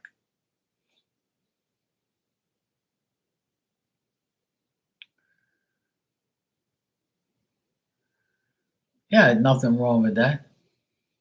Even if you was sleeping around, some people have sexual desires where they want multiple D's or they want multiple coochies. Ain't nothing wrong with that. That's just their desire. That's their way. That's their life. I don't really judge people what they do with their private parts or what they do. Sleeping around, that's their problem. If they come back with, you know, diseases or anything, then that's their problem. They never know not to do it, but it's too late. But having somebody concrete and really good in your life, it's not really hard and not really impossible. What it is you don't have the patience to see how this person is over a period of time. But you can't like, but some people give up fast because the person is not doing what they want, or they're not like contacting you every fucking day or something. I think people's perspective of relationships are all out of whack. One thing about me personally, if I meet somebody and I start to date somebody, I'm not gonna harass that person. I'm not gonna want to see him in the beginning. I'm not gonna want to see him every day. because then that's too much too soon. And I, even if like I start to really feel for that person and I start to like eventually love that person, then I'm probably gonna want to see them like maybe more often. But I'm not gonna really know who that person is in a love relationship until I actually live with them. You see what I mean? You gotta live with somebody. That's one of the biggest faults in a lot of people's lives is if you don't live with somebody for at least 6 months to a year to get to know them, really, really get to know them and live with them, wake up with them, go sleep with them, you know, do things with them where you're in the same house, the same place together, then you don't know what a relationship is gonna be. Because if you're going one place and another person, if I'm living here and you're living there, and we see each other every day, that's a relationship, but that's not a concrete relationship because you're not with the person 24/7 to really see if they're doing some bullshit or like, or they're really about that life. When you move in with somebody, that's when you really see who they are. You know what I mean? And then when you live with that person, you get to see if you really want to tolerate their bad habits, you want to tolerate their behavior, or you want to tolerate being around them 24/7 for the rest of your life, or for how long you can tolerate them. And some people have a delusionment in their minds that, oh, yeah, they'll change for me, or they're going to change eventually, or things will get better. No, it won't. Because if you're living with that person for a long period of time, like 6 months to a year, and they ain't changed and it's not getting better, that means it ain't gonna get better. Even if it doesn't get worse, it's never gonna get better because that person ain't gonna change for you. And if they do, it's probably gonna be for 2 weeks and they'll go right back to being the idiot that they are. And then you're gonna be like, well, I've invested too much time into this. I'll deal with it because I don't feel like starting again. And that's when you trap yourself in fake love. And then it becomes a convenient love. It becomes fake, it becomes bullshit, and then you just tolerate it and tolerate it until one day you say, okay, I'm gonna put myself in a position to leave or kick this person out if it's your place. If it isn't your place, you gotta find somewhere to go. If you're not financially stable and you depended on that person like an idiot, then you have to find another way to get out of this. There's so many scenarios and so many things you can go by, like you can write down and go by what you're doing. But at the end of the day, real true love is when you're actually living with each other for a long period of time. And you're not like and you're happy, but you're not like fighting and you're not wondering if they're fucking somebody else. You know? When you're with somebody and you're living with them, the trust has to build. If it doesn't build and it diminishes, then you better get out. And getting out doesn't mean go live in the other bedroom. That means get the fuck out, period. And go value yourself, Be with yourself. You don't need nobody to complete you. See, the world has put in our minds from the day we're born that, we have to be with somebody. We have to go to school, we have to graduate, we have to go to college, we have to get a good job. Then we have to get married. We have to have kids. We have to own a house. We have to own a car. We have to have good jobs. We have to save our money. We have to, we have to, we have to. We don't have to do fucking nothing. All we have to do is believe in ourselves and love ourselves enough to put ourselves in good predicaments and confident expectations. If you do that, you'll have a good life. You don't need nobody to complete you. But the reason why they portray that, what I just said, all those things, is because they want money from all of those things. They want you to go to a private school, so you pay. They want you to go to a college, so you pay. They want you to get married, so you pay. They want you to get a good job so you can pay for shit that belongs to them that you have to pay for, like bills. They want you to go get a house so you can pay the government, land tax, this tax. They want you to pay electricity. They want you to pay this. They want you to pay somebody to do that, and yada, yada, yada, etc. But if you don't do none of those things, you end up living a better life because you have less bullshit to deal with and less bullshit to fucking pay. And that's why there's more single people now than there's ever been in the world. And I'll put my whole life on that. Prove me wrong.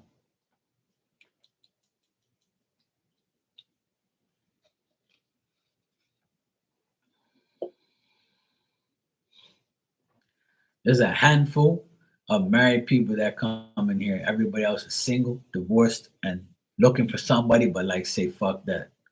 They're better off single. Hello, Yvette.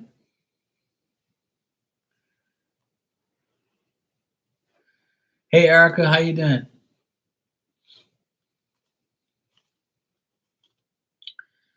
But see, people think that being single, you're the problem, or like, you're weird, or you're mental, or you're hiding something, you're staying in the closet, or whatever the fuck they say.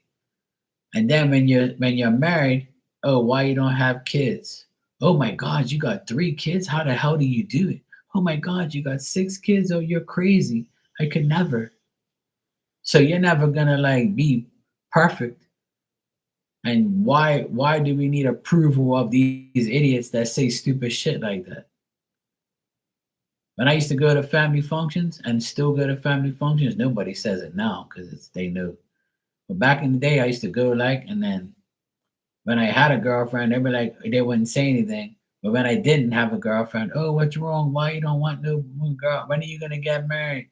When are you gonna have a girlfriend? You okay? Something wrong? No. How about your life? What does your life consist of? How's your marriage? Haven't you been divorced too? Don't fucking judge me and don't talk to me about that shit. Since when were you perfect? So like I hate people who like always put a label on single people, married people, people without kids, people with kids. You know, it's just people are just dumb. They just find a way to make you feel less than who you are, which is despicable and weird. So if you're single, be happy. Be happy single. It's not a bad thing. You're not bad and you're not stupid and you're not dumb. You're actually smart because you're valuing yourself and you're making sure that the partner that you do have is the right one. There's nothing wrong with that. You know what I'm saying? There's nothing wrong with being single. Jesus was single too.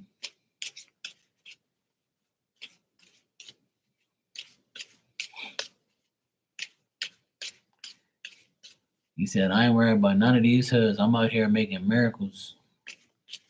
I ain't worried about these hoods. He saved those hoods that time from getting rocked to death, stunned to death, I mean.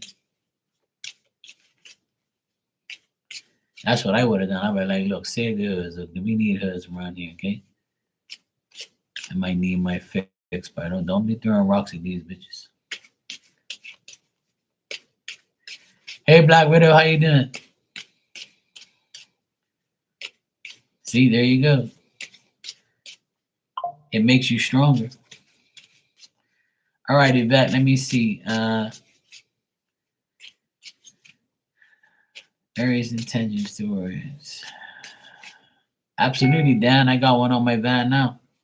That's why I get those looks.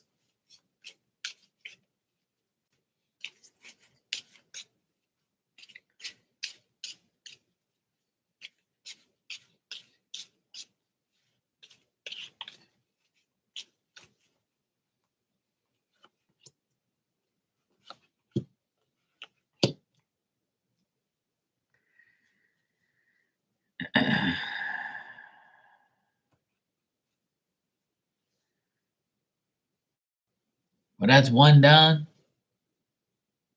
More to go. That's all. His rejection is your protection. It's his loss, not yours, Black Widow. Don't you have a date with Mark or something like that? You mean keep them options open. One man's loss is another man's gain. That's cool. I mean to tell you something. All right, so Yvette, this Aries' intentions towards you is pretty good. This person wants like new possibilities with you. They want like to approach things with you in a different way. They want to, but they're very cautious in making decisions. Like they want to be involved with you more, and they want to like their desire is to be with you more often and to deal with you, but they have like some ideas and stuff, and their expectations are high when it comes towards you. But the thing is this person can contradict themselves at times, and like their involvement with you, they have to be very cautious, and when they do make a decision, they have to make sure it's the right one when it comes towards you. Um, but try not to like dispute with this person, because disputing with the Aries is like talking to a wall. So you have to like be very careful when you dispute with him, because when you dispute with those type of people, you know, they just like talk to hear themselves, and you're like, yeah, whatever, you're always right. Shut the fuck up. Sometimes it's like, not even saying anything, just like let him talk. So if he does contradict himself, sometimes he's going to continue to do that. I feel, Yvette, that he wants to be with you, and he wants to deal with you, and he wants to like make things happen. But he just like, yeah, he's just going to be a hard ass.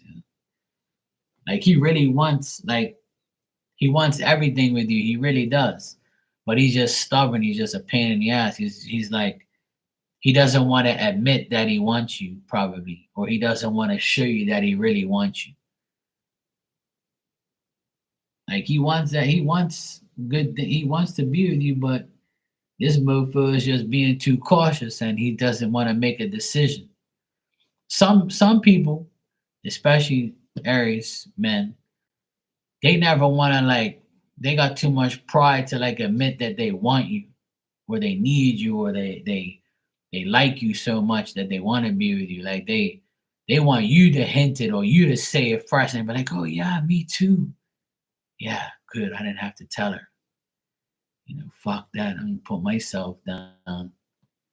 That's how I feel this guy is. Like if you said, hey, I really want you, I want to be with you, and I want us to be together, he'd be like, oh yeah, me too. I was thinking the same thing. I was just about to tell you that. You lying ass mofo. Shut the fuck up. And I feel like this guy can be that way. But he shows up here, Aries energy shows up here. But I got good cards as far as like his intentions and his feelings towards you. But he's still going to contradict his self, and he's very cautious in making a decision to be with you 100%.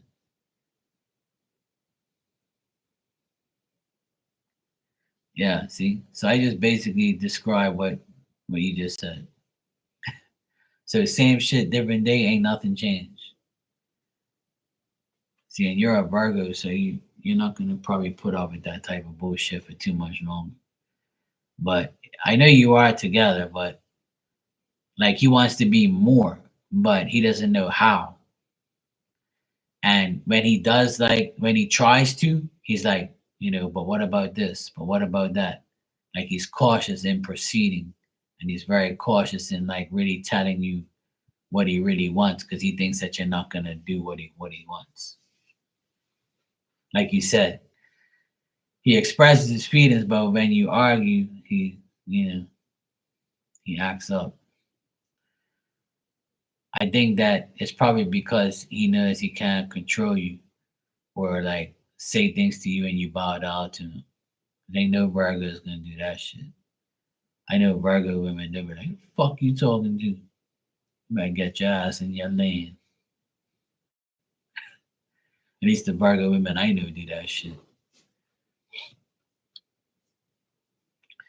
Yeah, I know. I know. I remember you told me you're a Virgo, so I know you. I know you're about that life. I know that for sure. I know Virgo women. They're fucking tired. I have a lot of Virgo women friends, and they feel no way about telling a guy, yeah, oh, you ain't getting this fucking coochie. You might as well see that door. See that door? Don't let that door hit you on the ass on the way up. They'll tell that guy straight. I have pure Virgo friends. They tell me, I ain't let this fucking guy do nothing to me. He must be crazy.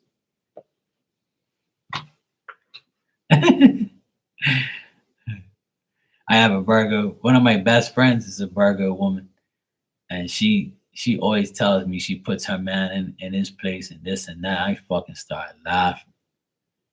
I laugh so much. I'm like, you're fucking something else, girl. She makes me laugh. Black Widow, I got your donation. You can ask your question when you're ready. And you said, "Oh, so your reading was right. He had a lot going on, and he just admitted to his mother having cancer and how he is." Oh, that's sad. I'm sorry that that's happened to his mom. Yeah, you can't be mad at that. Yeah,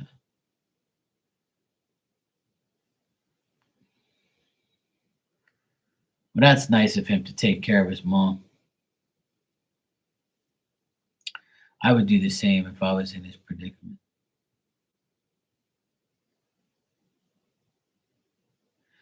Oh yeah, yeah. I remember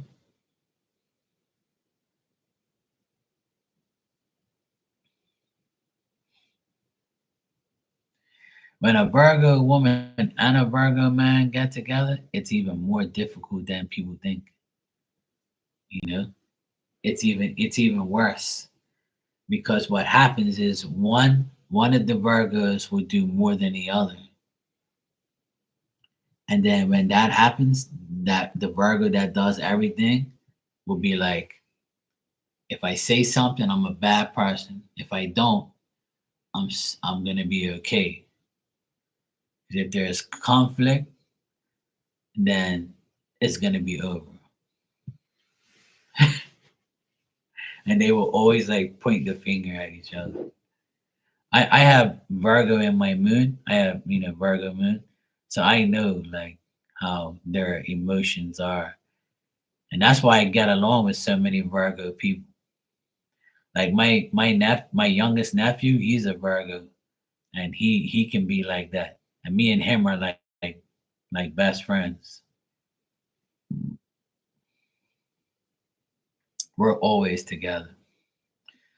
Yeah, and you're an Aquarius too, Black Widow. So Virgos are some of my favorite people.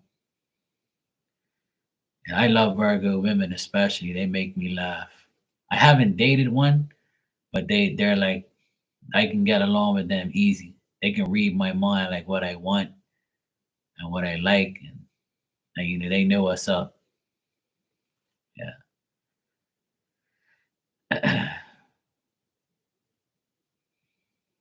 yeah. Same here. Like I have some good Virgo friends. Tons of 'em. There's a lot of Virgos that come in here too. Tons of Virgos that come in here. Yeah. My one of my very close friends passed away from cancer, and she used to come in here all the time. She was one of my closest friends online on here. She was a Virgo too, and she used to talk pure shit in here and have everybody laughing and stuff. And it was like a Virgo crew in here. All of them used to gang up on me and talk shit.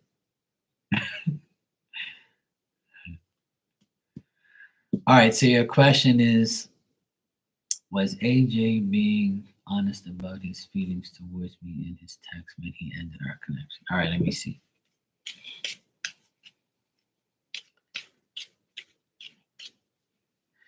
Oh yeah, Yvette, I just read what you said. He thought he was fine. I was going to bow down and open myself up to him. See? That remember I just told you? Like that's how they are. Like they think, yeah, my shit don't stink and I'm good and I'm this and I'm that. That's why I just finished talking about that before you came in here. How I was telling Shania about like some guys when they have like a beautiful woman, they get paranoid because they think, yeah, if I fuck up, she's gonna say in my face, "Oh, I'm beautiful. I can get any man I want." And a man is the same way. He be like, "Yeah, I'm good looking. I'm got bitches all over me. I don't need you. Like, get some other hoe." Like, that's how a poor person's mentality. If you think like that, then you got a next thing coming because there's gonna be people like me who don't care what you look like. It's your character that means everything to me. It's who you are. I don't give a fuck if you're fine as fuck. I don't care if you got big titties, big ass. I don't care what you have. I don't care if you have, you're driving around in a Porsche and you got money. I don't give a fuck about you, woman. It's who you are and how we are together. I don't give a fuck what you look like. You can be the finest person in the world. I don't care. Like if you rub me the wrong way, you know, and you fucking like not the person who you are, I don't want nothing to do with you. Looks deteriorate after a while. You ain't gonna be beautiful forever, sweetheart. As you get older, you're gonna be using more and more makeup to hide them fucking wrinkles.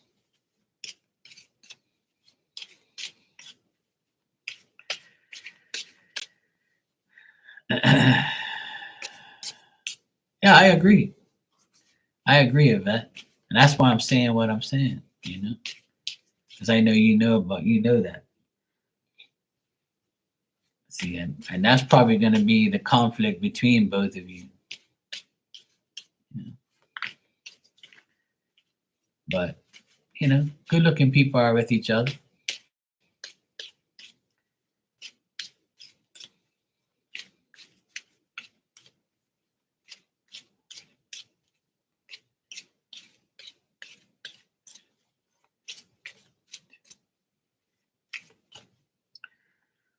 The only way I'm going to be attracted to a woman is her looks, yes. But she could be an average looking woman and be like funny as shit and be like so compatible with me that like I'm fucking super happy, And even if she isn't my type or isn't like the race or the like, person that I like, the type of person or whatever, I still will give them the benefit of the doubt if I connect with them.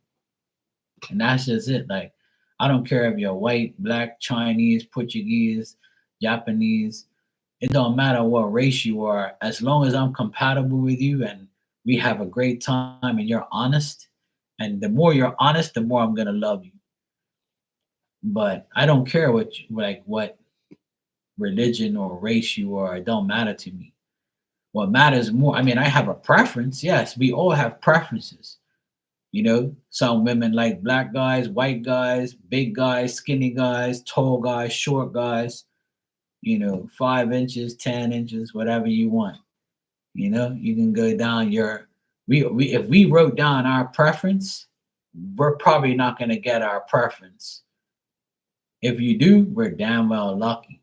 But if you have a preference, you probably will never get your full preference because that's what your preference is not who you're meant to be with. So yeah. So Black Widow, I would say definitely yes. He was being very honest with you. And he appreciates you. He's extremely comfortable with you and talking to you.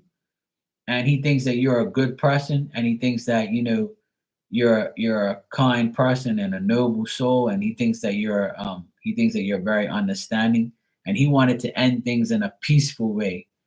And by him ending the connection in a peaceful way, he's still like, because of this distraction and his mom's sickness, it's bringing him too many mental anxieties. Like he's not he knows that he knows that you're a good woman, and he's upset that he had to like give you up, but he has to do what's right for him right now. So he was definitely being honest with you. I got all like really genuine cards here, but he's very like mentally uh you know He's got a lot of anxiety and he feels very lonely too because he wishes that he can go out on a date with you and be with you. He could use the support. But right now, he has to alienate himself from everybody and focus on his mom. And if he doesn't, he's going to think that he's making a mistake. So he's like, his conscience is bothering him. Like he knows that this is a distraction in his life, and he's very confused on why me, why now, like But he does consider you a person that is very like kind and understanding. He looks at you as the Queen of Pentacles, so that's good. I don't get nothing bad here. He was very honest with you. Even like the feeling I get, I knew he was being honest. That's how it is sometimes. It's difficult.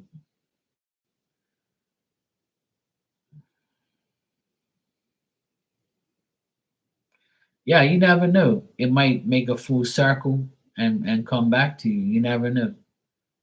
You know, maybe this is like a sign that maybe you have to wait, and maybe he eventually might come back. But at least it was nice of him to let you know that, hey, I can't give you all my attention, because that's the thing. You might not want all that attention, because most Aquariuses don't like a lot of attention anyway, unless you got like attention seeking in your chart, which some people do. But I don't think that me as an Aquarius, I don't really seek attention. I don't want it. You know, I just want like a neutral attention, like from the person that I'm with. I don't need you to be drooling all over me and up my ass all day. Like, I don't want that shit. So I think that maybe, he probably thought that, I can't give this woman all my time. How am I going to give her all my time? Or how am I going to date her and deal with my mom? So he had to choose one or the other, which at the end of the day, he made the right choice, in my opinion. And he can always come back if you're available. So in the meantime, date while you wait. And you are. So that's good. Yeah, I'm sure you don't, because most Aquariuses don't seek attention. Attention seeks us. Yeah, I take care of both my parents now. I do a lot for my parents because my other siblings are worthless. So I try to help my parents as much as I can. I always have them, on my top priority list, because they're not going to be here for much longer. So I might as well make sure they die happy. Yeah, I have worthless siblings. Uh, just me and my youngest sister take care of my parents. My brother and my older sister, they're worthless. They don't do shit for my parents. They don't care about my parents like that. They care about themselves too much. But I'm the one who does the most for my parents. My youngest sister helps them financially because she can, and I help my parents. I do all the work around the house. You know.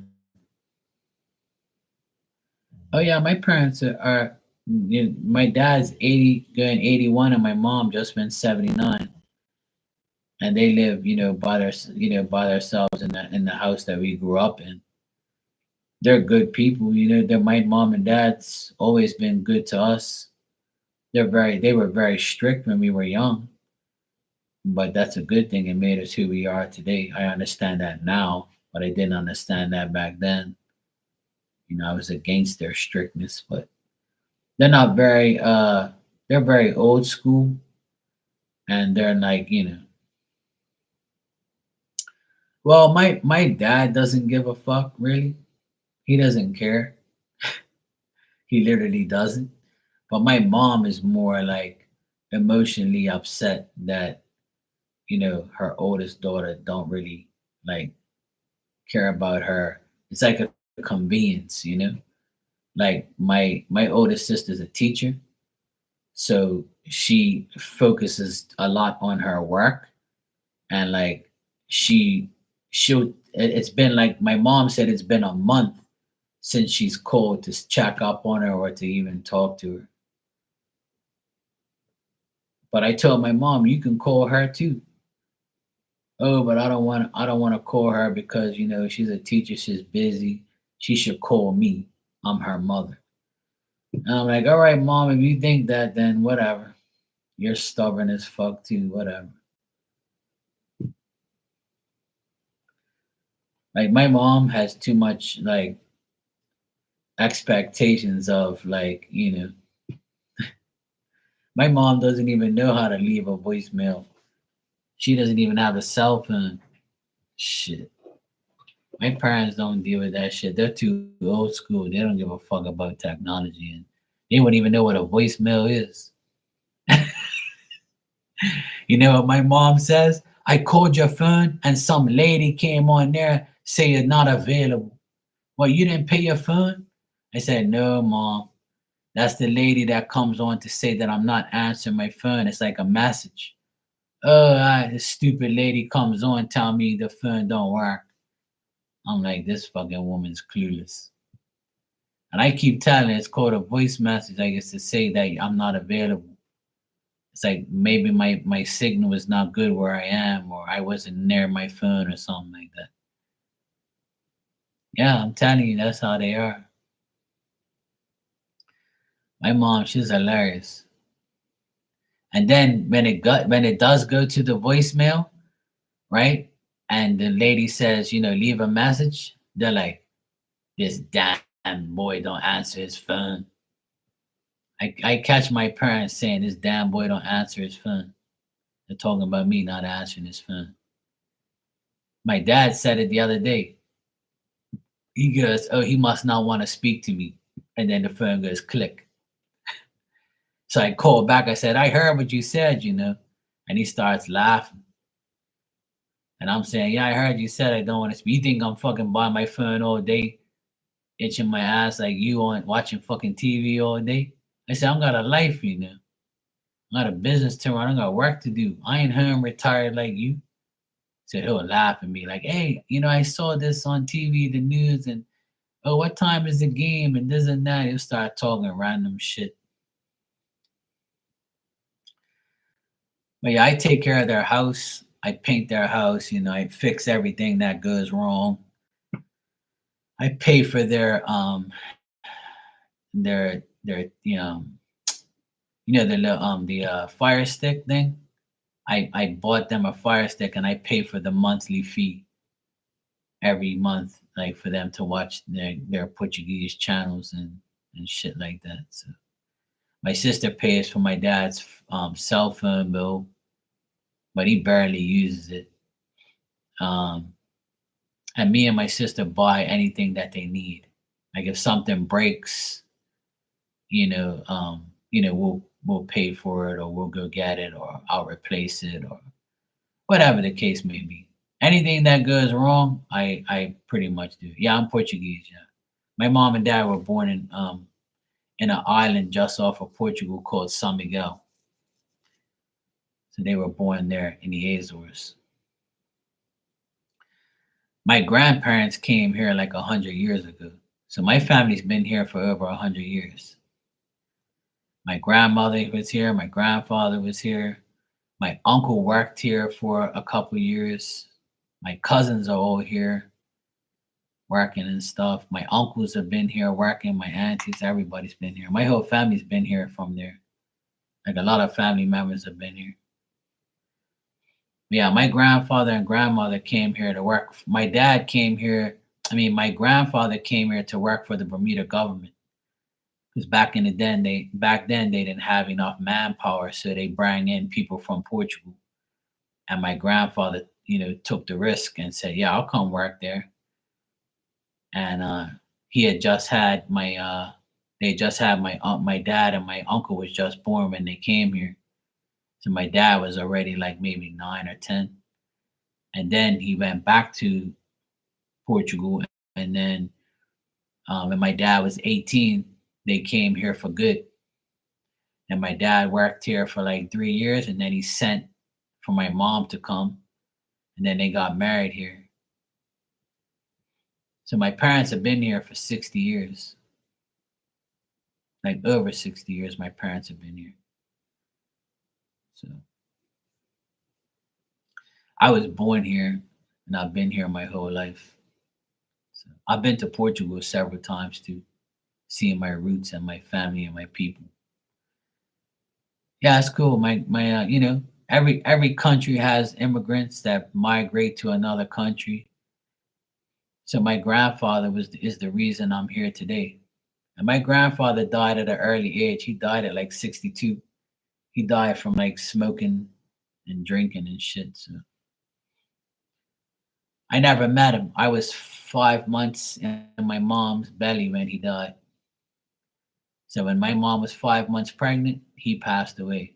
So I never got to meet him. I know what he looks like. I got pictures of him and stuff. But yeah, my grandmother, she lived till 94, and she lived with my auntie, her sister-in-law. They both married brothers that were here. They're both gone already. My whole family's pretty much gone. I just have two aunties and two uncles left. That's it. Out of like a lot. My mom's family's big. My dad just has one brother, but my mom had a brother and three sisters. Plus their significant others. But yeah, everybody's pretty much gone. My two uncles and aunties that are left, I don't really associate with them like that. They're like they're not. They two live here and two live away. Yeah. I never saw my grandfathers. I saw my when I was 5 months and my mom was pregnant with me 5 months. My dad's dad died. And then when I was 9 months old, my other grandfather was dying and died. Because my mom had to I was 9 months old. My mom told me that she didn't want to go, but she went by herself with me to Portugal to go see her dad and go to his funeral because he got to see me because my mom said, "Look, my grandfather wants to see me, his last grandchild before he dies." So my mom took me 9 months old, and my mom took me to see him. And my mom said, he saw you, he got to hold your hand, but he wasn't on his deathbed pretty much, and he was waving to me, "Hey, Mark." So my mom told me the story. It's kind of sad, but at least he got to see me before he passed away. So I actually saw my grandfather, but I don't remember because I was only 9 months old. But I always have the vision in my mind, and he showed me the vision, because I talk to spirit anyway. So he actually showed me the whole thing one day, like in spirit. He showed me, look, this is what it was, this is how it was, and things like that. So like I have the image in my brain from what it was like and from what my mom described. But my mom went to the funeral and she says it was raining that day, so she didn't want to take me to the funeral. So she left me with her auntie at the time. And my mom said that I slept the whole time, and my auntie said, "Oh, he's such a good boy. He slept the whole time." My mom says I'm the only baby she had out of four that slept more than the others and didn't give her a hard time. I said, "That's because I'm an Aquarius. Aquarius wants to fucking sleep. We love everybody when we sleep. We'll sleep no problem. We just don't want you to bother us."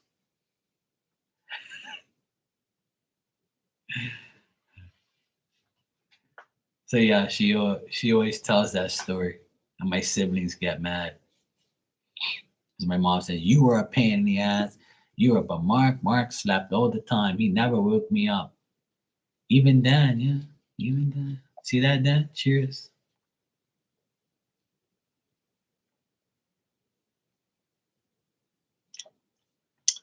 Well, my parents always say that I'm rude, which I am. I can be very rude when you're annoying. Like if you're annoying, I'm gonna be rude to you because you're being annoying. So sometimes I'm rude to my mom and dad, but not in a disrespectful way. But like I don't swear and tell them fuck off or something. I wouldn't dare do that. But like, sometimes like I say, like, what the heck is your problem? Like, I told you this and that. But I have to remember, like now I don't really go at them because they're older now. But they give me a hard time. They're a pain in my ass. All right, Black Widow, good seeing you. I hope you have a good time and good weekend.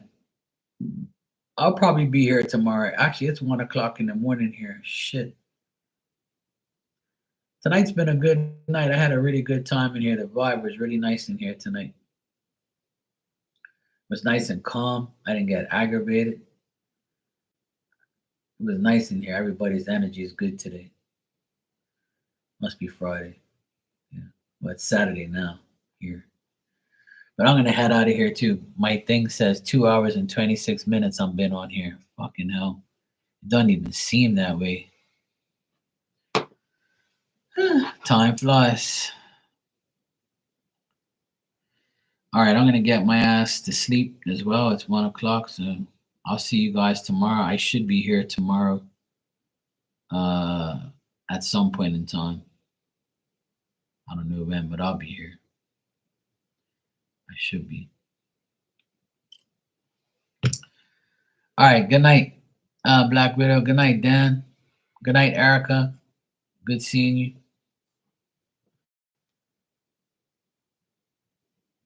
Who else is in here? Yvette.